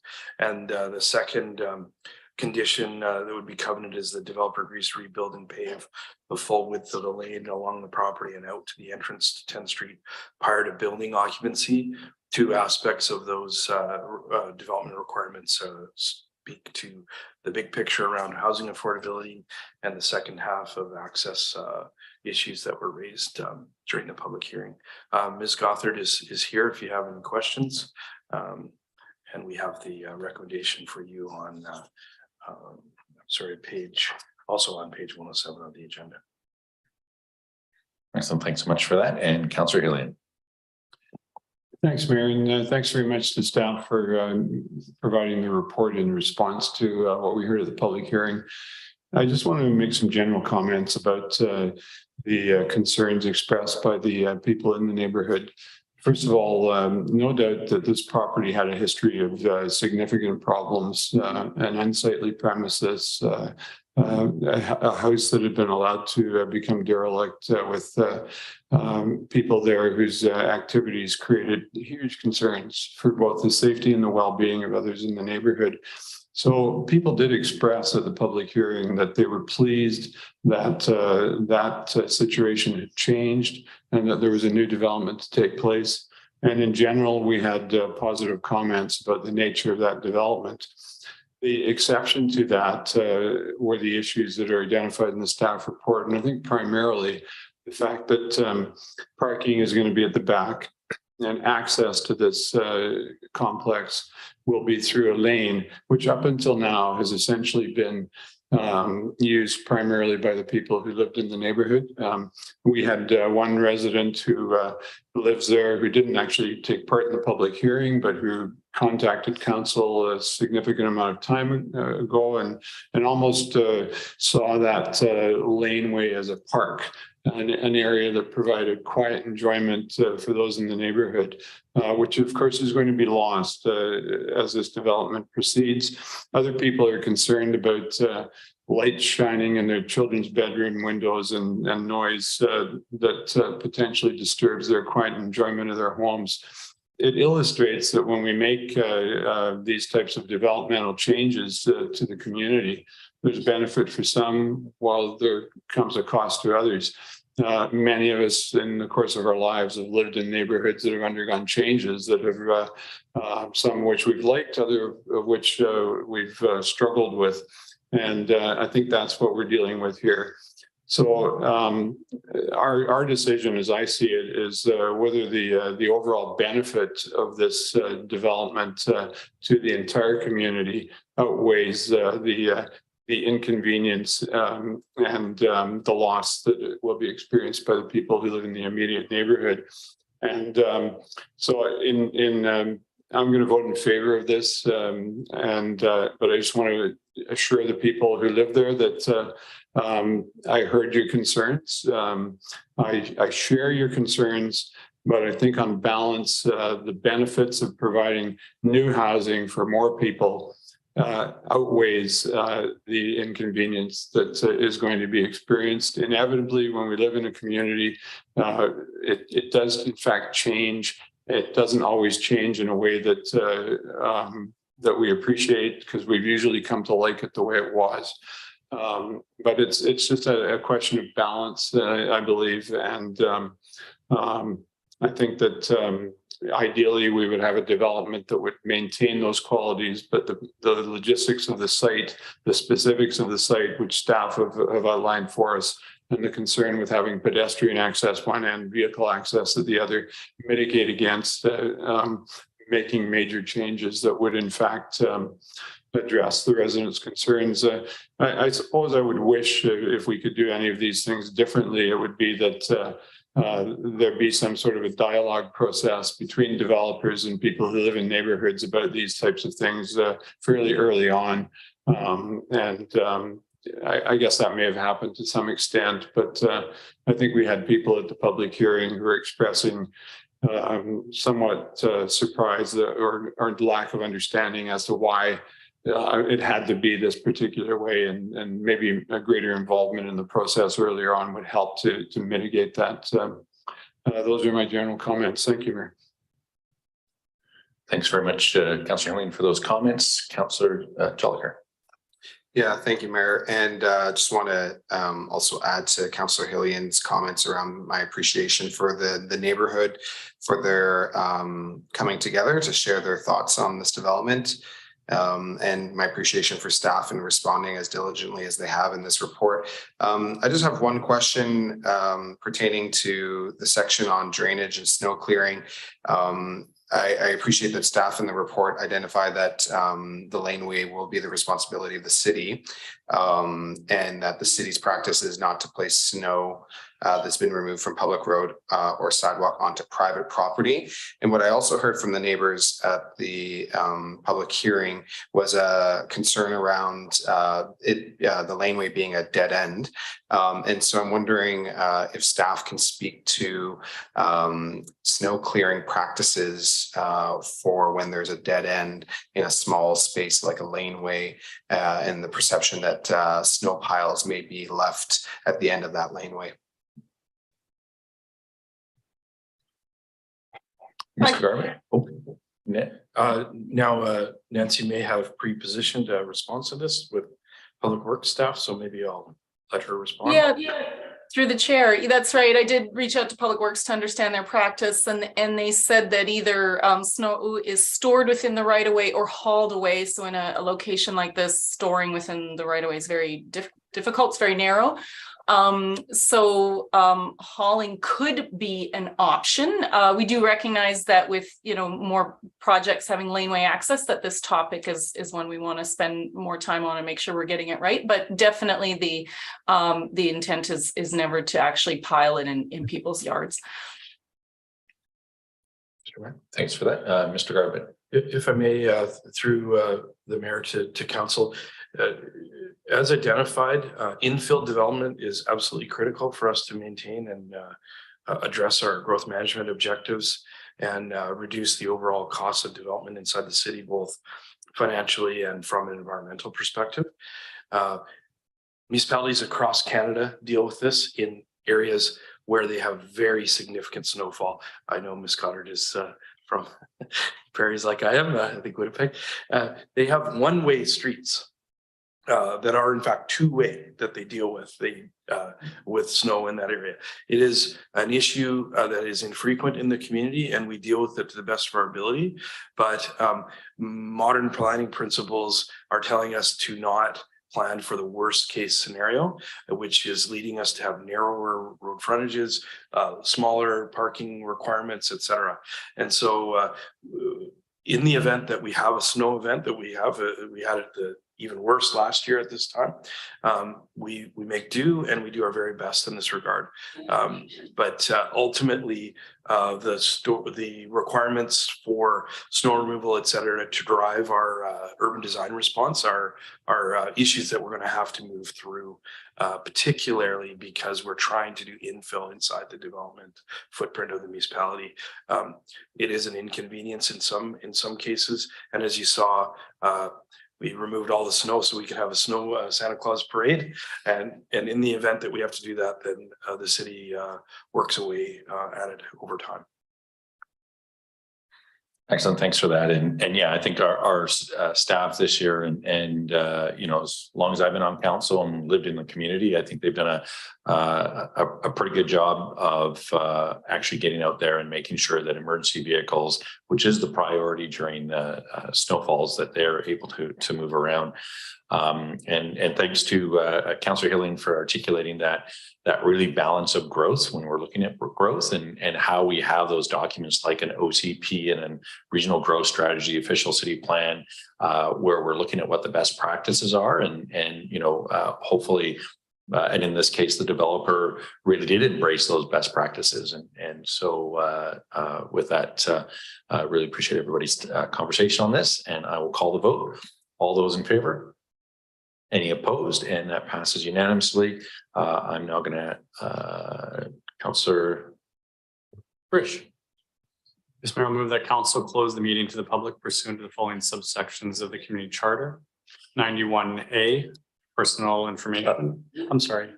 I was actually going to ask Councillor Jolicoeur, because we do have something that was deferred to the end of the meeting, and that would be prior to the in camera.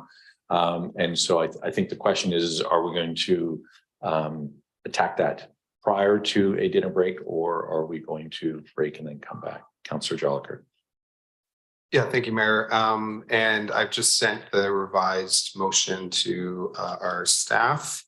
So our legislative staff would have that in their inbox.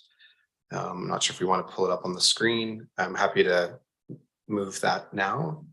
If you're happy to move it now, we'll just give staff a moment to bring it up on the screen if it's possible. You're going to have to yeah, I know.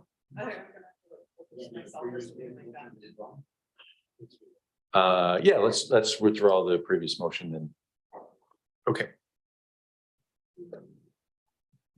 Okay, so I move to withdraw the original motion titled Stopping Harm Now, Immediate and Urgent Response to Inequitable Access to Overdose Prevention Services in Comox Valley. That's been seconded. All those in favor? And that passed unanimously, and it was Councillor Frisch that seconded the withdrawal. Or maybe it was someone else. There could have been multiple people, to be fair. And that was for resolution 9.1 on the agenda. And we're just wrestling with the computer gods right now. I think it would be worth, I mean, I don't know how complicated. Yeah, let's put it up on the screen. There's 3 whereas statements and 2 therefore. Oh, well, that's.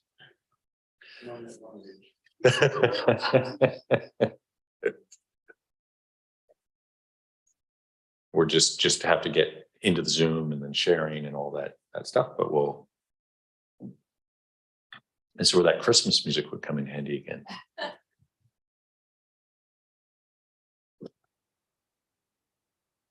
Okay, that's up. And so Okay. if you'd like to read that out. Yeah, sure. So I move, whereas the impact of deaths due to toxic drugs continue to disproportionately impact community members who identify as Indigenous, men aged 19 to 39, and people working in the trades. And whereas BC has declared a public health emergency, and the BC Coroner's Report and the Select Standing Committee of Health's report on the toxic drug crisis have all highlighted the importance of harm reduction services such as overdose prevention sites. And whereas people who use substances live, work, recreate, and use substances across the Comox Valley, therefore be it resolved that the City of Courtenay request Island Health to immediately and urgently provide a temporary OPS with inhalation services in the Comox Valley, and that the City of Courtenay staff continue to work with Island Health on the identification and facilitation of suitable location for both a temporary and a permanent OPS with inhalation services. It's been seconded. Any conversation we have around this? Any comments or questions? Seeing none, all those in favor? Any opposed? That passed unanimously. Councillor Frisch. I'll move that council close the meeting to the public pursuant to the following subsections of the community charter. 91A, personal information about an identifiable individual who holds or is being considered for a position as an officer, employee, or agent of the municipality or another position appointed by the municipality. 91C, labor relations. 91G, litigation or potential litigation. 91I, the receipt of advice that is subject to solicitor-client privilege. And 92B, the consideration of information received and held in confidence relating to negotiations between the municipality and another government. All those in favor? Any opposed? That passes unanimously. This meeting is terminated.